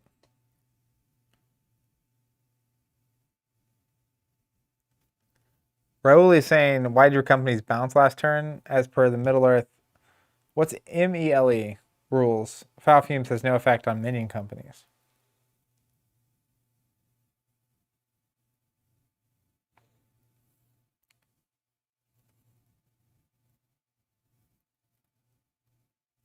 If it doesn't have an effect in the standard game, Ryan said Middle-earth Lidless Eye. What set is this? Is the Lidless Eye set. So Foul Fumes doesn't affect minions. I'm gonna make it work because I'm playing the solo mode. I don't want all my cards to just kind of be dead. I'm fine with the way it resolved ultimately. Cool thing about playing solo is you can kind of make it up as you go. All right, so they're gonna try to go here. Don't need to hide it from anybody, and they're gonna try to go here. Let's see if they make it. So first thing, we'll draw one here. Got Orcs of Udun. I need to get to these locations so I can play these cards. You know what I mean? Herman's saying it's got no hazard cards for minions, so it's a bit wonky. Yeah, I'm curious. I'll probably not even finish this game because I do not think these decks are exactly built for this, but I do want to at least get to some locations and play some cards. Then I might open some of my Lidless Eye starters and talk through some of the cards and then bounce out of here and then update these decks ahead of next time. I might end up creating solo mode decks just for playing as a Nazgul because I've been told that the Witch King particularly is not that great, which gets me really excited to try to find a way to make him at least semi-halfway okay. Because I love the idea of showing up at like Gen Con in like 5 years or something with a Witch King deck and just being altogether decent at it. E. Kimmel, that's right. Says everything is made up and the points don't matter.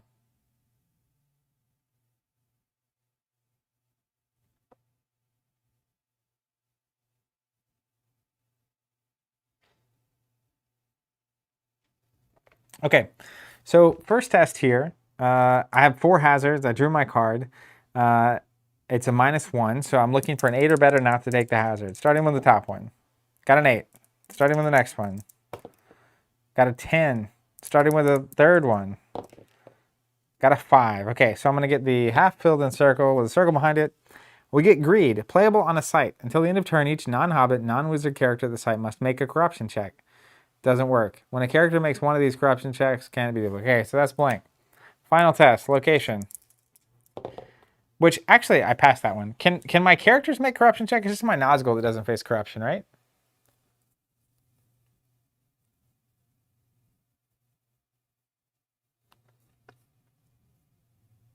Okay, works fine on minions. So we'll play Greed here. It makes sense. They literally are on the card. Look at this art on Greed. It's kind of funny. The dwarf is looking at something, and then it's got this like halo glow around it, like pointing out this is what he's like obsessed with. Very funny. Stefano Baldo did this art. Playable on site until each non-hobbit, non-wizard, which is everybody, must make a corruption check each time an item is played at that site. The character playing an item need not make a corruption check. So everyone but the character playing the item has to make a corruption check because they're greedy. They don't want their friends to get stuff. So I'll play a Greed, and it'll stay there till the end of the turn. I don't even know if I'm going to play any items, but they arrive. So then I go to the next thing, and I have to discard back down before I draw again. I'm going to get rid of this Blasting Fire. And then I draw a card. And I got an Orc Tracker. Okay. Then, oh wait, I was supposed to play one of these awaiting the calls, which I'll do.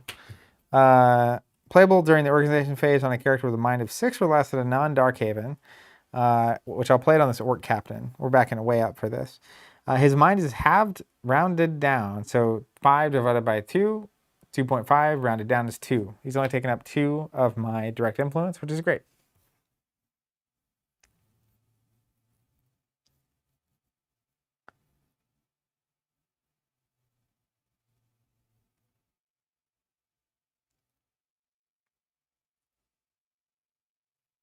Ryan's saying a difference with minions is that they don't discard if they fail a corruption check by 1, only 2 or more. That minute little difference is crazy. The fact that you would, although that's like the 90s card game problem, right? Which is they give you all these things to have to like really try to remember, but they don't really add that much in my opinion.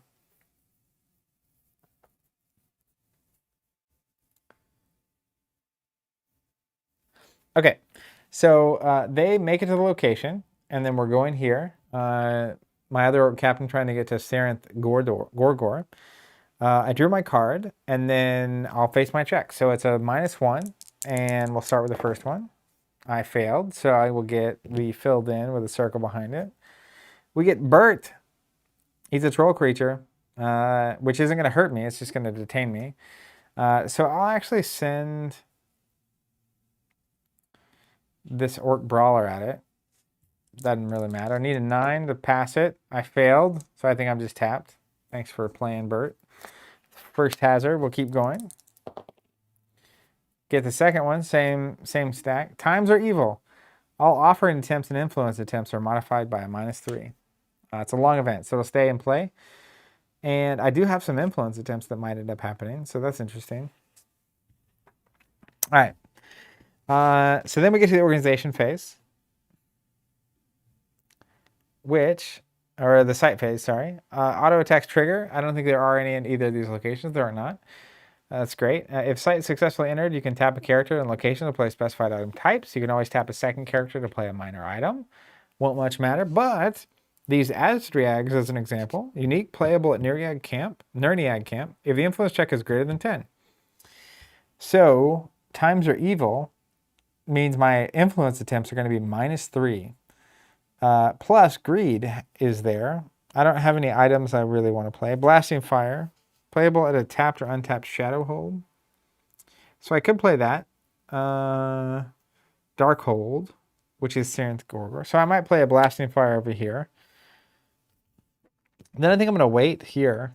I have these 2 Orcs of Udon and Azriags that I want to play, but I think I'm going to wait because I'm at a -3 right now, which is not good.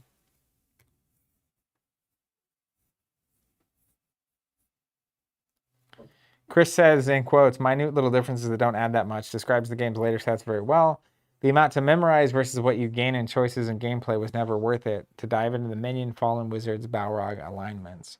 I'm curious for people that are aware of the Balrog. I've heard it's really insane and like overpowered and stuff, but like, is it fun? Are those decks fun to play? I've considered getting them, but like I'm nowhere near. I haven't done Fallen Wizards. I haven't really explored Nazgul yet. So I'm curious what people's take on those cards actually are.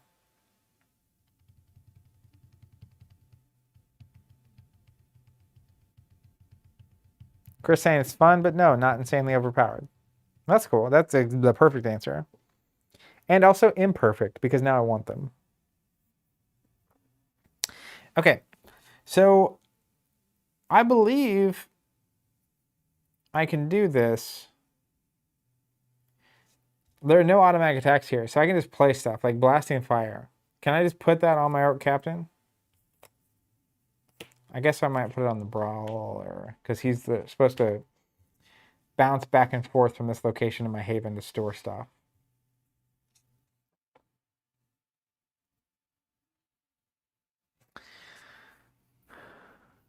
Let's see. Chris says, maybe a bit overpowered. Ryan says, I'm still learning how the Underdeep stuff works, but I could see Balrog being really cool. It's powerful because it came out at the end when nothing released to counter it, which everything else had stuff to counter it. Really bad lag saying, hey, Zach, is there a way to contact you not on Discord? You can hit me up on Twitter, or you can send a link through the community channel. I'll probably end up seeing that.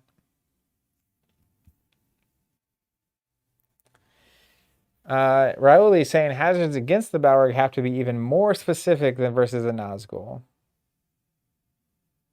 Ryan says, I actually want to play Sauron from the Balrog sets. I need one more copy. So there's a Sauron in the Balrog set, straight up? Emil's saying, how would you get them? You just have to keep your eyes open and find them somehow. Saying there's a box of Balrog sets on eBay for 100 grand. Yeah, I doubt that's going to sell for 100 grand.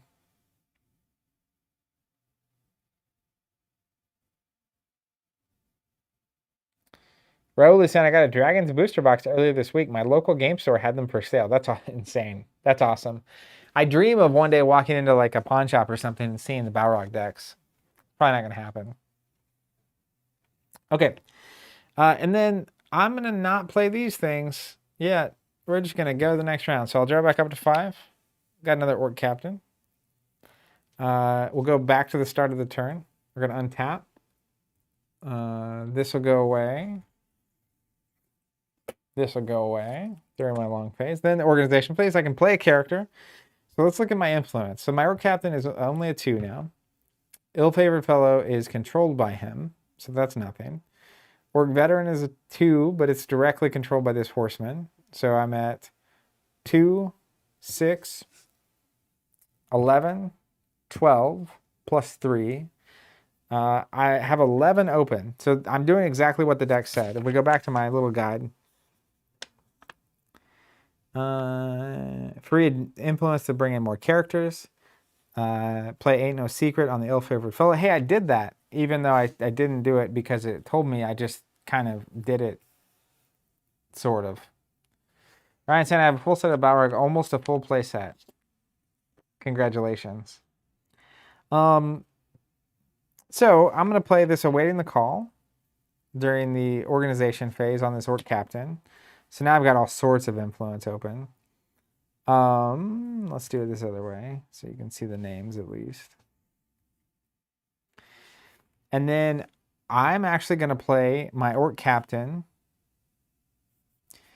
and I can only play 1 a turn. So I'm going to play the Orc Captain here with the Witch King at Minas Morgul. Next round, I want to play the Orc Tracker with him. So I have another group, right? What up, Lakutis? Yeah, he doesn't take it out, but he gives it to me. He's got 3 direct influence.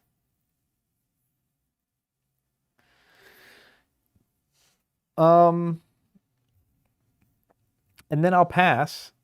Here's a question for everyone. If my groups stay, I forget this from last time, stay where they're at, do they have to face, do they face any checks or anything? Because like all of my groups are going to stay exactly where they are.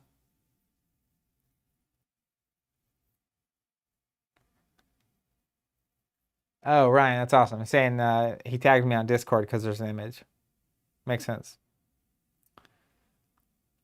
Ryan saying they face a hazard key to the site. Okay, great. So one check will be fine. Do we draw cards still as well?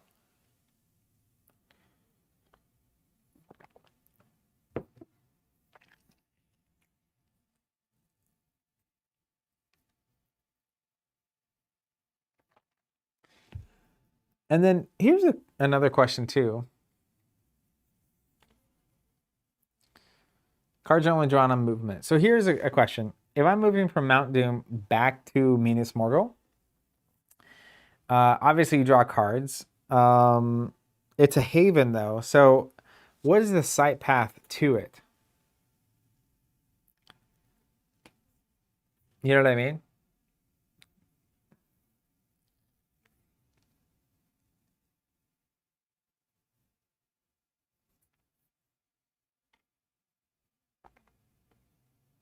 Chris says the site path on Mount Doom. So I just go in reverse order basically. But I don't. I assume just like in the normal version, I wouldn't test the site type. I would just do the regions below it, the two icons. So like on Mount Doom, not the top icon, but the two. And it's the card draw on Mount Doom, which makes sense.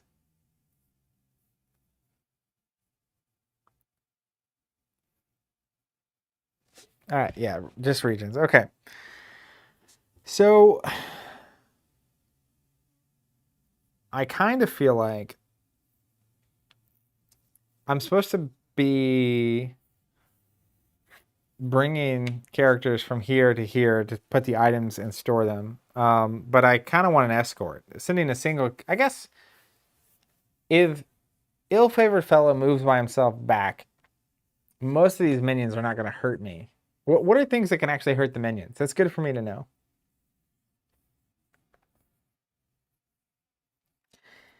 Because like, is there really any risk for him to move back by himself to the haven so I can drop that ain't no secret off at the haven?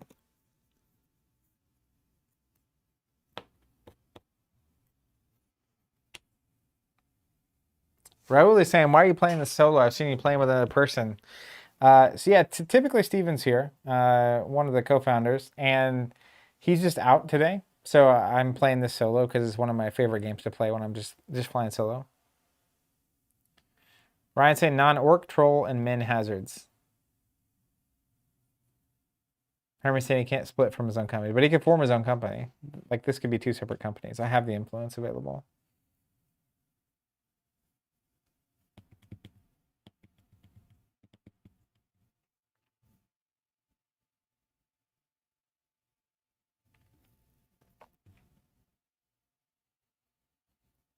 Chris says creatures, elves, dwarves, Dunedain, Astari would all be nasty. Okay, cool. I'll be looking for those when I'm opening product. Okay, so I'm not going to move anything. We're just going to keep it simple for now. No draw, but they all face one hazard. So again, need an 8 or better here. Didn't get it, so it'll be the half filled in, no circle. The barrow white, undead. Can undead hurt me?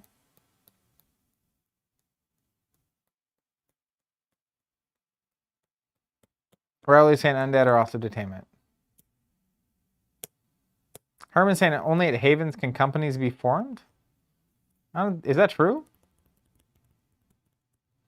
All right, detainment. We'll block with this thing. Got it. Actually, I failed it, but it doesn't matter because I'm tapped anyway. Okay, one test. We'll do one test here. Failed. So it's going to be the same. Times are evil. Oh, no. It keeps getting played. That's actually hilarious. At least that's working. We'll do a test here. Nope, we'll do a test here. If I'm at a haven, do I have to do the test? Now that Syrinth Gordor is just, or Gorgur is just I think that's the worst stack. That's this black stack. Put it in the black sleeves because it's just bad.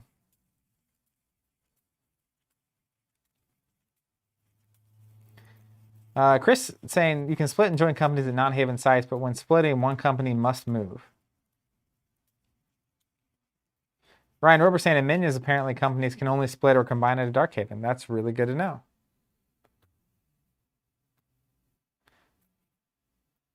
So then how does the strategy it's recommending work? It told me to move them over, playing awaiting the call on Orc Captain, and then use my littler guys to cart things back and forth. Mr. Yao saying, how much is it to get into this game? It depends. There's, you know, a finite amount of product out because it came out in the 90s, but there are challenge decks that I recommend taking a look at.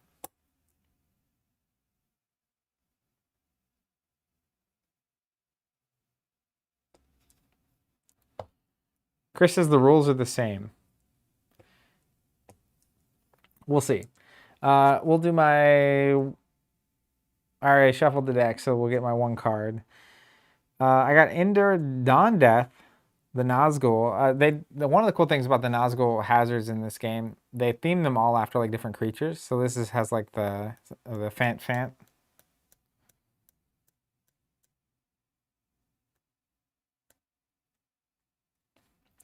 It says unique may be played as a hazard creature with 1 strike or as a permanent event. As a permanent event, remain in play until tapped during the opponent's movement hazard phase. When tapped, it becomes a short event and makes any wounded character discard an item of choice, but not a ring. So I'm going to put it into play as a permanent because I think that's where it'll have some sort of effect potentially. Ryan Over says, splitting a company at a non-Darkhaven site during the organization phase. A company at a non-Darkhaven site may split into 2 or more companies. The following instructions apply. One of the companies may remain at the current site. One of the companies may return to the Darkhaven site indicated.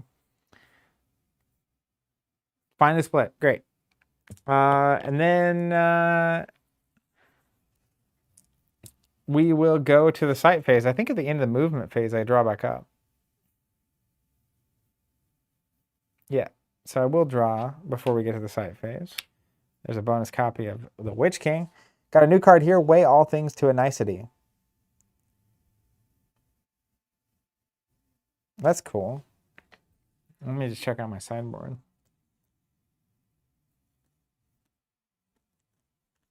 there any Nazgul over here? It seems like that's one of the things that the Witch King can do. But there are no Nazgul.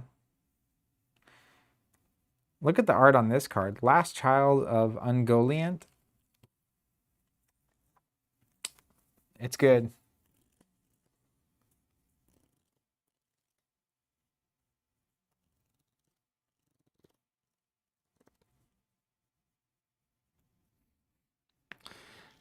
Okay. So at -3, I mean, it's a matter of do I just keep waiting? I think it's fine. I'll wait. So we'll go to the end of the round. I'll discard 1 and draw back up to 5. And then we'll untap everything. This will get discarded. And then we're back to the first of the turn. So I'm going to play an Orc Tracker.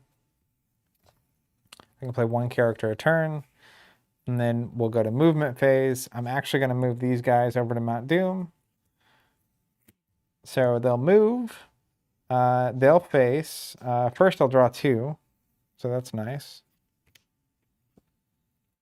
So we got a couple things. One is under his blow. Untapped characters do not tap against 1 strike.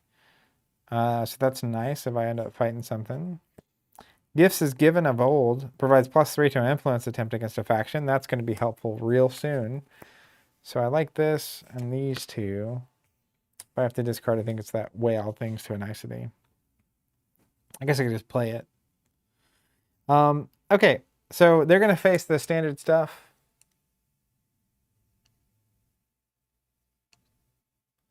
Ryan's saying the waiting game is why you need a deck of generic hazards for companies sitting at a haven. Yeah, like if people are just doing what I'm doing here. Oh, I know. If I'm doing what I'm doing here in the solo mode, I remember talking about wanting to build that last time and just haven't.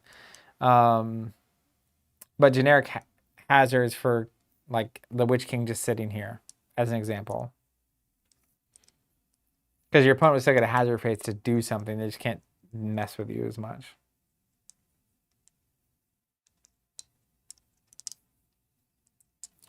Okay, so 3 tests.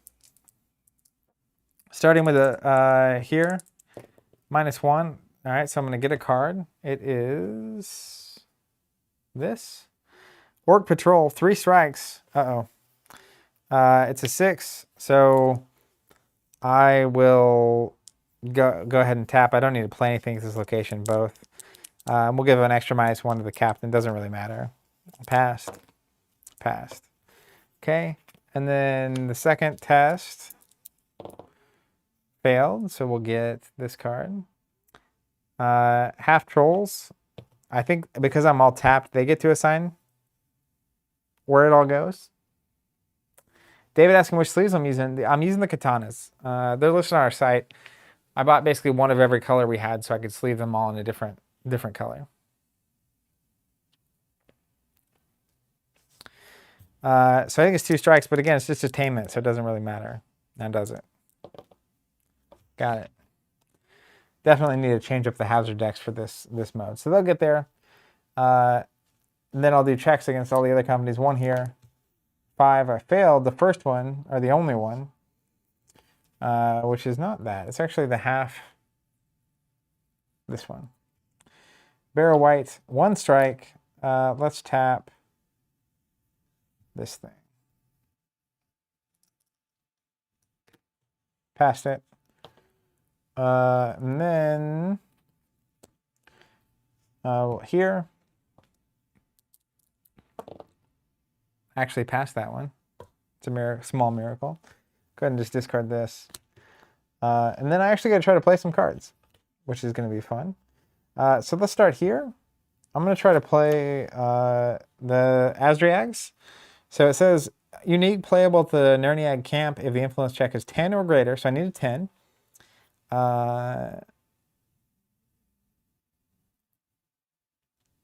But my Horseman of the Night is +1. My Blazon of the Eye is +2, so I'm at a +3. And I'll go ahead and play Gifts as given of old, so I'm at a +6. To 10, I basically need a 4. I got a 4. Wow. Just on the nose. So I got to play this card and score it.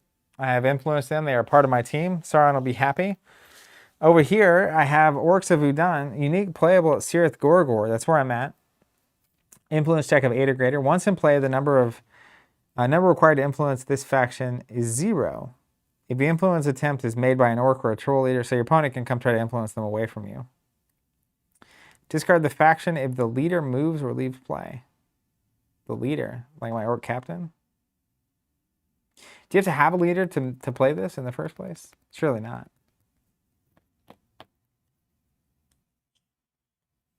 Ryan Kane saying, spending hours debating rules, minutia, and errata really just takes me right back to the 90s. Rauli saying, thing to remember is that when you run a more moving company going outside of Mordor, so into wilderness, things that were detainment in Mordor, orcs, trolls, undead, etc., are no longer detainment. So that's good, because I will be playing this outside of Mordor at some point, I think.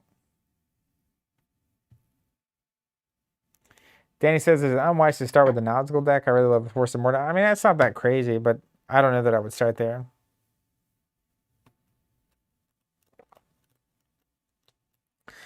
Okay, so I'm going to try to play it. I need an 8 or better. It's an orc faction, so I'm +3 against it, so I need a 5. I have Blazon of the Eye, so I'm technically at a +5, so I need a 3. It's a pretty easy test. Got it. So I will score it. And then that would be the end of my turn. So we'd come back around, I'd stand, any temporary events would go away, and we'll do one last thing. So I'm going to draw back up, and this will be my last turn. Voices of Malice. Tap a Sage, discard 1 non-environment hazard permanent event, like that Nazgul. Then I make a corruption check at -2. My Nazgul is incorruptible, though, so that's obviously great to play with a Nazgul. Okay. I'll play my 1 character. We'll play another Orc Tracker here. I have plenty of direct influence. It's crazy town. And then...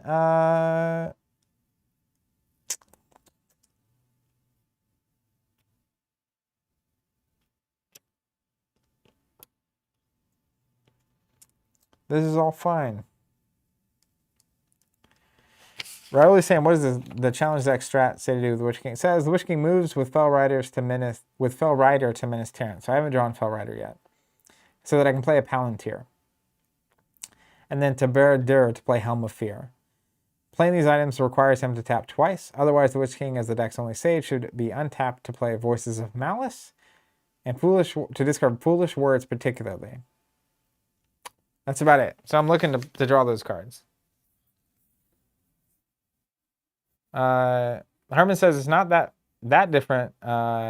Just a bit more complicated if you started with Wizards and then switching, especially if you have a lot of Wizards cards.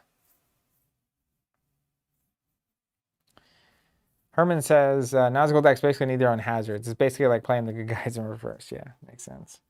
So yeah, then I would move. Essentially, I'm going to leave the Orc Captain, and I want these cats to move back here. So it's a reverse sight path. Otherwise, I'm just hanging out.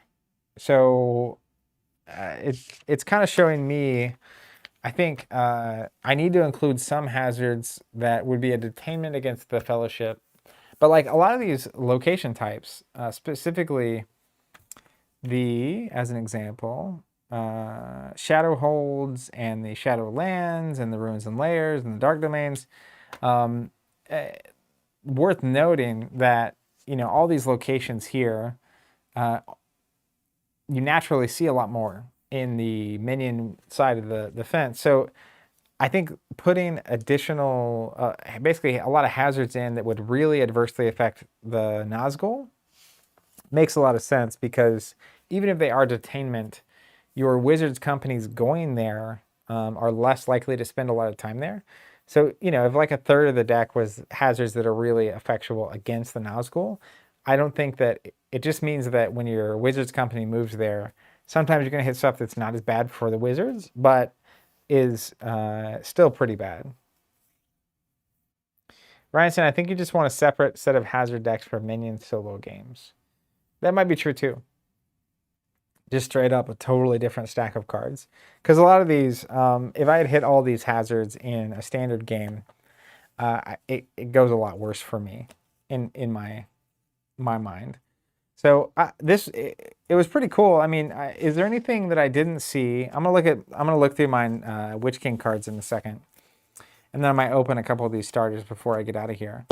But is there any rules that I didn't really get to experience for people that are familiar at this point? Because I mainly wanted to do this so I could see if it was possible to play, you know, the solo mode against or with a Nazgul, but also just to kind of sort of learn how it functions. That way I can either tweak these decks if I need to or build totally new ones.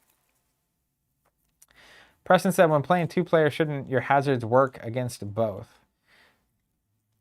I don't know. So the thing about it is when you're in Imlad Morgul, most things are just attainment, which means they can't really hurt you. They slow you down. But when you venture out, a lot of that stuff is alive again. So if your deck is built to not, like if this deck particularly stays in that region, seemingly, I'm going to look through the deck and see. But if, you know, the Witch King was getting out, like even the Witch King wants to go to Minas Tirith, according to the book, which it's riskier to go there. Because I think a lot of the stuff that was not working against me here, like the Minas Tirith side path, is a free domain, a wilderness, a shadowland, and then it's a freehold. And all those hazard types would be potentially bad for me. And it also says an automatic attack. Each character faces one strike with 9 prowess. The first attack. And the second one is the Dunedain. 4 strikes with 10 prowess against overt companies only.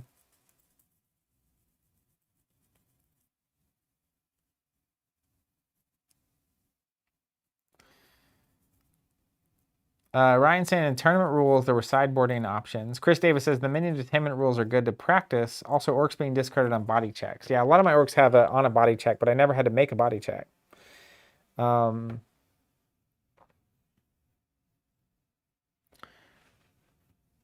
Ryan says you may bring 2 decks to the same alignment to a tournament. One must be dedicated for play against minion opponents, the other against hero opponents. So they literally introduced a mode where you would have to bring 2 decks to the tournament. That was crazy. Think about this. And I'm going to go ahead and pop out to the full screen because the table's not going to matter as much anymore. And I have some hypotheticals here.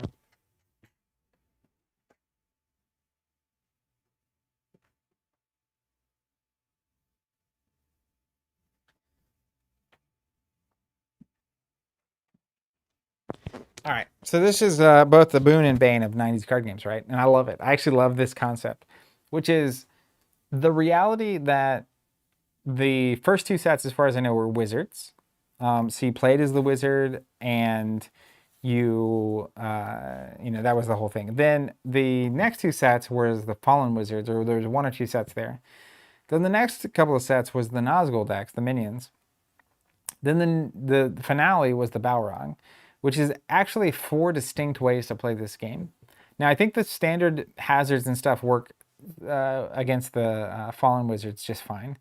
So that's its own thing. But then literally the minions and the Nazgul, playing as the Nazgul and then playing as the Balrog is unique enough that it's kind of a different set of minions, and it sort of works. But again, one of the lovely things about this game is that you know, it was made by people, I think, ultimately wanting to experience a more RPG-like scenario where it was less about, you know, make a tournament card game. You have to remember that that concept didn't exist back then. There weren't tournament card games. Magic was still new. They were still figuring stuff out. And so they just wanted to experience Lord of the Rings on the table. Bring the art, bring the flavor text. And it didn't matter that, you know, basically 3 or 4 different iterations of the rules with very specific, minute details existed. Because I don't think that's what they were trying to achieve. Let's see. Herman says, I just made decks that worked against both. But it was pretty limited in its strategy. Ryan Kane says, just the hazard deck, yeah, so it's not that bad. It is, but like the hazard deck was mixed in with your normal deck, and the pacing of it and what you were trying to do, and like you would play things that could make your life harder if you're not careful in your hazard side of the fence. Ryan says you were allowed to bring a completely separate deck with different wizard, Nazgul, and strategy for play against each. Which, I mean, if I was actively engaged in the game, that wouldn't be awful for me. Where it's like, you know, if you're going to play as a Nazgul, you have 1 deck that's good against wizards and 1 deck that's good against fallen wizards, as an example, or against Nazgul, more importantly, probably. Derek's saying the first 2 were wizards. 3rd had some minion stuff in it. The 4th was Lidless Eye, which you could, that's the set where this stuff came out. Then against the Shadows, both were minions. 5th set was the White Hand, which were a faction unto themselves. That's the fallen wizards, right? Van saying, does your wife get nervous with you playing with the wedding band the way you do? She actually really does. Because I don't even notice I'm doing it, and it's just happening. So the number of times I've dropped my ring like into the couch, or like when we're traveling, is when she gets particularly nervous about it. But yes, yeah, I don't even know it's happening most of the time. It's just happening. So against the Balrog, how do most of the hazards work? Are they all? Is that just a totally different category? Derek's saying they released when they released the Balrog, it was just nuts. Ryan says some hazards are obviously easier to convert. As an example, min hazards swap out a few non-detainment against minions. I see it. Chris says many of the Balrog hazards are anti-Balrog. Herman saying Balrog is a minion. So Balrog works like the Nazgul? Is that right? I assume he's in the Underdeeps over in like Moria and stuff, right? Ryan saying Balrogs are treated like Nazgul by the rules, but hazards are focused. The Balrog has its own sites underground. Crazy. It's kind of just fascinating to basically dive into these crazy concepts for a card game that were made with essentially no rules. Like, I mean, they had rules that you played by, but no rules in terms of what you could or couldn't do. It's sort of amazing to get to play these games like this. Preston says, I love the RPG vibe of the game. Tournaments would have been wild with all the rules variations. I think I would be way more interested in like setting up very specific pairings of decks or scenarios to play against.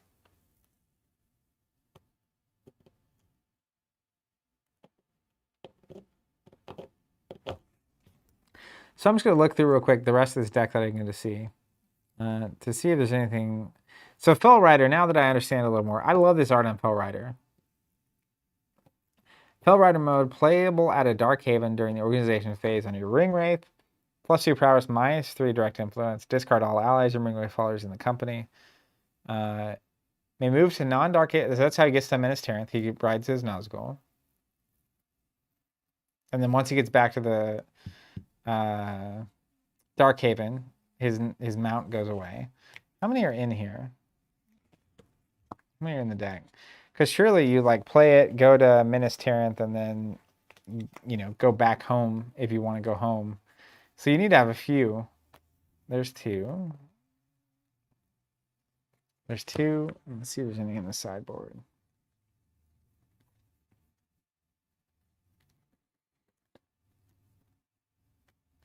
No, not in the sideboard. So you have 2. Interesting. Okay.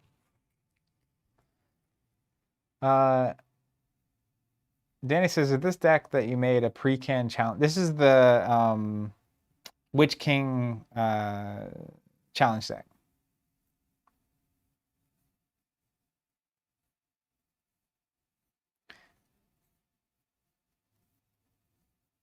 Yeah, I definitely dig Arda, Derek. If we were in the middle of a pandemic, I don't think I would have created the solo mode. I probably would have just built Arda decks, but it's been fun, particularly the Wizards version of it. What was the name of, there it is, Helm of Fear and the Palantir. I want to see what those do in a second. There was also a card that made me, what's the other mode? There's the Heralded Lord mode. What does that? Does anyone know? What makes me a Heralded Lord? Maybe I just never do it in this deck.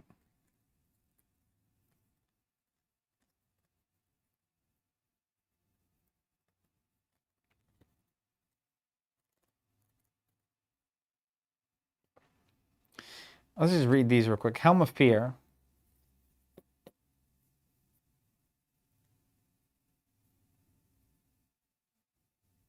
Herald the Lord is an influence. It's good for getting factions with your Ring Wraith. Is it in the deck, though? Is that a card just called Heralded Lord? I assume we're popping it, and I just can't see it. Helm of Fear. Playable, tapped Ring Wraith, a Baradur, and only on your Ring Wraith. Item affects the Ring Wraith. Tap this item to cancel an attack against the Ring Wraith's company. May not cancel combat with a hero. All body checks against it are modified by 1. That's nice. And it's 2 points. Then Palantir of Menace Terranth, 3 points. This is why you have to go to Menace Terranth. With its bear able to use a Palantir, tap Palantir of Menace Terranth to look at the top 5 cards of your deck. Shuffle these 5 cards and return them to the top of your deck. Do the same to your opponent's deck. Bear then makes a corruption check. Wow. And it's a corruption check. And if the Nazgul hits a, what, 7 or 8 on a corruption, they bounce back to your hand? So you really, I think, just, I don't know. I don't even know if you risk that. You can't bounce and lose all those items. Very interesting. All right, let's stack these back appropriately. But look at this. This is what's crazy to me. The challenge decks, because they're, I think most of the time they're like about $20 each now. But like, this is a deck. This is a serious amount of cards. I think it's like 110-ish cards per deck in those challenge decks total, which is just crazy. So I'm gonna open at least one of these starters just to see what we're dealing with here, and what kind of cards exist. Because as far as I know, part of the recommendation on the math of these starters is they come with a couple random rares. I don't know the exact numbers, and I should be top down on this.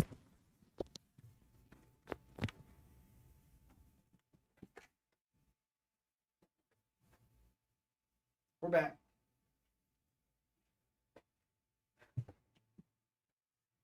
Ryan saying it's a card literally called the Heralded Lord. Rolly's saying no, a 7-8 is just for body checks. Ring rates never make corruption checks. So you can use the Palantir, no threat of corruption. Ryan says, looking forward to playing challenge decks and sealed at Covenant Celebration, hopefully in 2021. Yeah, hopefully we are able to gather and reopen our store, and there's going to be some parties. I think a throwback weekend would be super fun. Derek's saying there are 3 rares. They also come with the fixed packs, set up so the uncommons, then rares, then commons. So let's see. I assume, as an example, this is the Ren the Ring Wraith deck. So is this pack of cards the fixed cards? And then the top card over here is Stinker, which I assume is a Golem. Yep. Ooh, Manifestation of Golem and My Precious.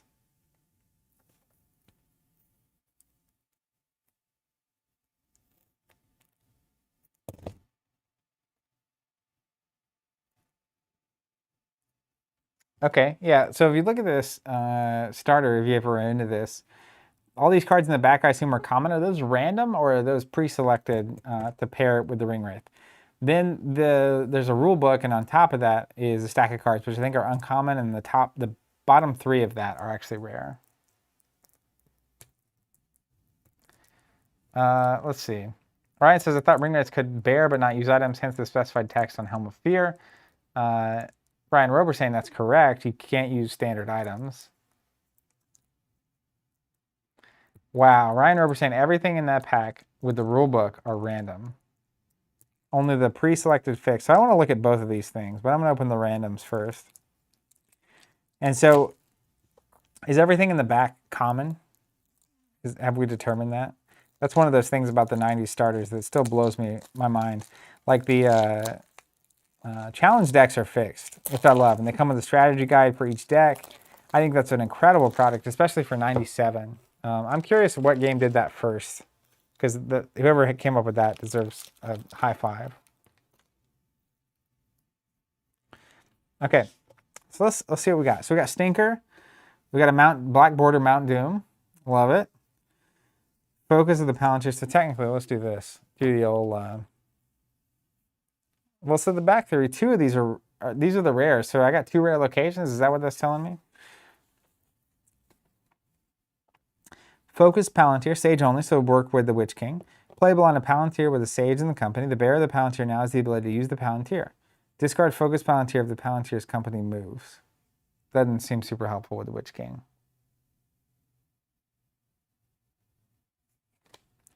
Isengard. Sable Shield, that's pretty cool. Iron Road. Ooh, Plague of Whites, look at that art.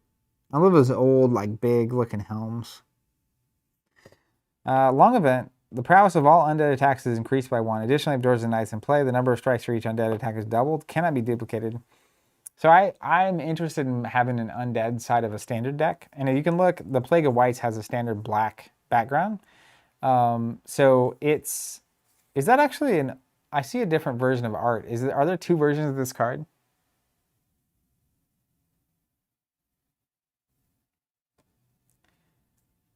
Orcs of Ethel Duath.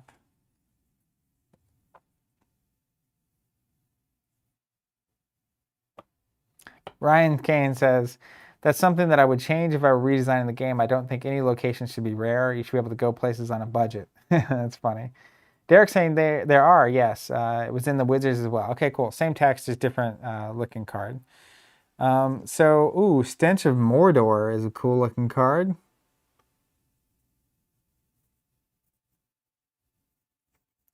First rare location is Gobel Mirland. It's got a nice beach going on to it. We got Aradan as one of the rares. Scout Ranger Dunedain. It's the purple character looking thing, so it's playable in the minions. And then we got the classic Stone Circle. Apparently, Emil's saying Ludusai updated some of the art on the cards. Then, of course, we got the handy-dandy thick rulebook with a colored map in the middle. That's nice that they did that. And then a bunch of commons. Ooh, some of this is really good looking. Some is weird. Look at foul-smelling paste. The face there is hilarious. Okay, this is cool to see. So Elves Upon Errantry has a 1 with a star next to it, which means if a minion player defeats this, you can actually score it. It's elves. It's cool. You can play hazards that are elves. That's really interesting. I guess the question for me would be, what players would put this into the deck? I feel like it would be so easy to not play these hazards and just penalize the...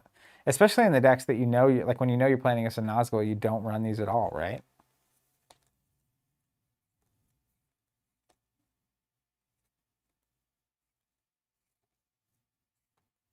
At this point, I'm just kind of looking for good art. Hint, most of it's good.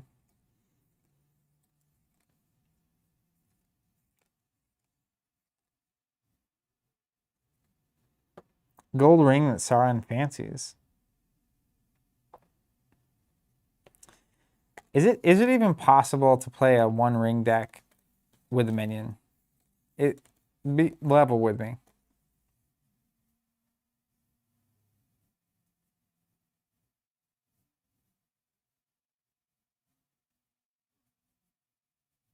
Derek said maybe it was 12 uncommons rulebook, 3 rares, then uncommons. Let me see. People saying Aerodon is definitely an uncommon. So are these rare? As an example, News of Doom.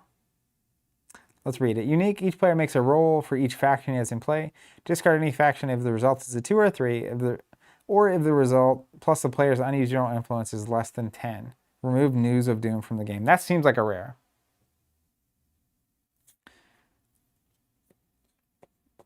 Then we get Freeze the Flesh. Shadow Magic.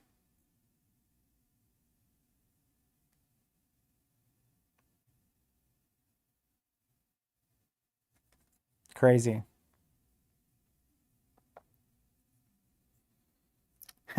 Chris says you can tell by the amount of text on the rares, which is more. Danny saying any good resources to learn about the different sets so I can pick a point of entry. I think the best place to start is the challenge decks. Past that, if you can find the wizards and the dragons, I think that's the natural way to expand it. And then after that, you're probably looking at singles. Most of those other boxes are super expensive and hard to find. But the challenge decks unquestionably is the point of entry. The Warding Ring, Spirit Ring armor, playable only with a gold ring, and after a test indicates a Spirit Ring. -2 to the bear's mind, +2 to the bear's body. Interesting. And then I kind of want to scope out this fixed set really quick, just to see what I'm getting into. Because I'm ultimately going to be opening all these. I might end up, because the time is drawing to a close for here today, but I might end up opening these on our Discord channel. We have the ability to do video. So if you're not a part of our Discord channel, you can find a link to that in the footer of our website. And I don't know when I would do that, probably on a weekend. It won't be like tomorrow or anything crazy. But yeah, I may do that. If I get another solo stream as well, I might open and, but you know, opening and sorting cards, as we found out on yesterday's Ashes stream, only so interesting. We used to do unboxings, but it's one thing when you're like covering all of the various stuff that is in a release versus just like opening stuff randomly. Ryan says, please give me a heads up before you do that. I will. Danny, there are 10 challenge decks. All right, so we got Rin the Ring Wraith. We also got Adunafel the Ring Wraith. All right, so there's 2. That's interesting. So these fixed things, looks like we get 2 Ring Wraiths. Then we have what is presumably a starting company that's fixed.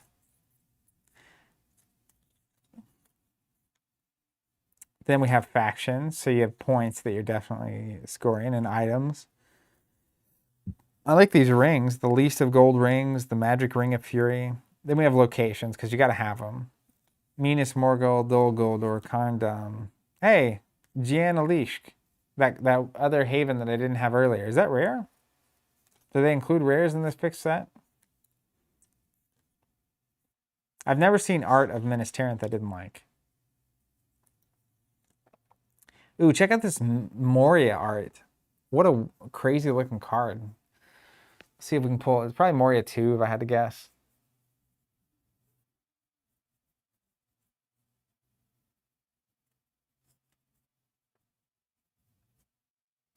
Ryan says fixed rarity is fixed rarity every time.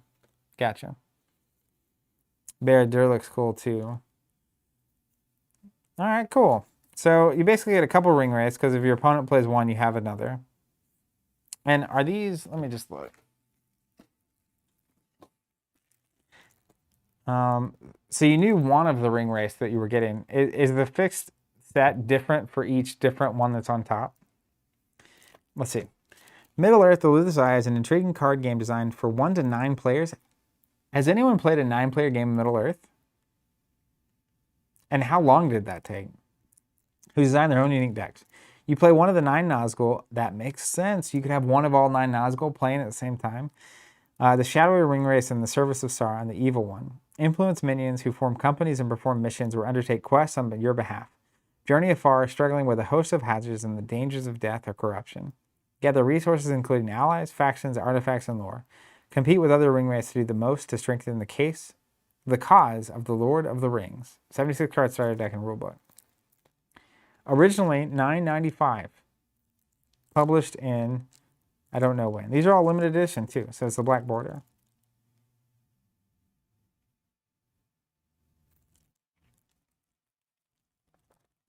Nine ring wraiths, 5 wizards, 5 fallen wizards, and Balrog. Let's go.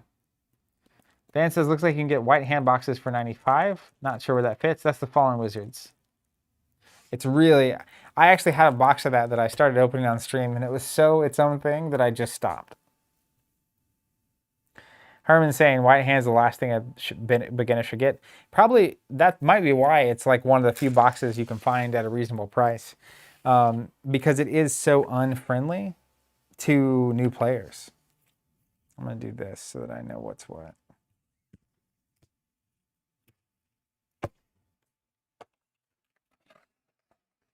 Derek says the nice part of the white hand is 3 boxes will pretty much give you a play set of everything. It was a smaller set, right?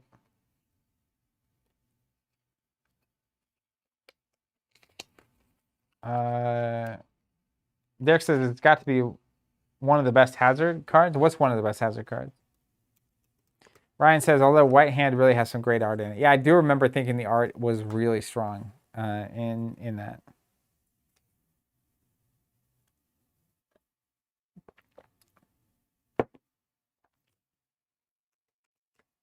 Derek says no R1s in the white hand.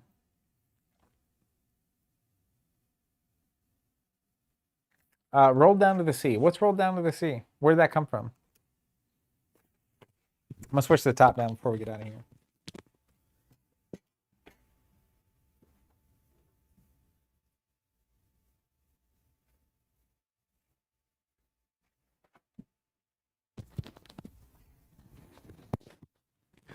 Ryan says it's a hazard in the white hand. All right, I'll have to see if I got any.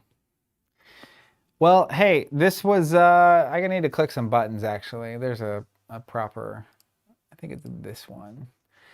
This was great. I appreciate everyone that was here to help with the rules. If you're watching this back later, we have plenty of videos on our channel that have the Middle-earth CCG on it. I love this game. You'll see it again anytime Steven's gone. And I'm hoping to play again with Steven at some point in the not-so-distant future. And if you're unfamiliar, we've been doing throwback videos on Thursdays on our channel for a while, playing all sorts of crazy mostly card games from the 90s and 2000s. And it's just been really cool to see the industry from that perspective. So if you are looking for something to do on a Thursday afternoon in the future, we'll probably be streaming some old card games. Everyone in chat, thank you so much for hanging out. Next week, we'll be back with our Star Wars CCG Journey series. So join us for that. That has been a great time. Appreciate you being here. Huge shout out to all our content members for helping make this happen, and all our subscribers and everyone that ever buys anything from us. We wouldn't be able to do any of this without you. So have a great weekend. Stay safe out there, and we'll catch you on a future throwback.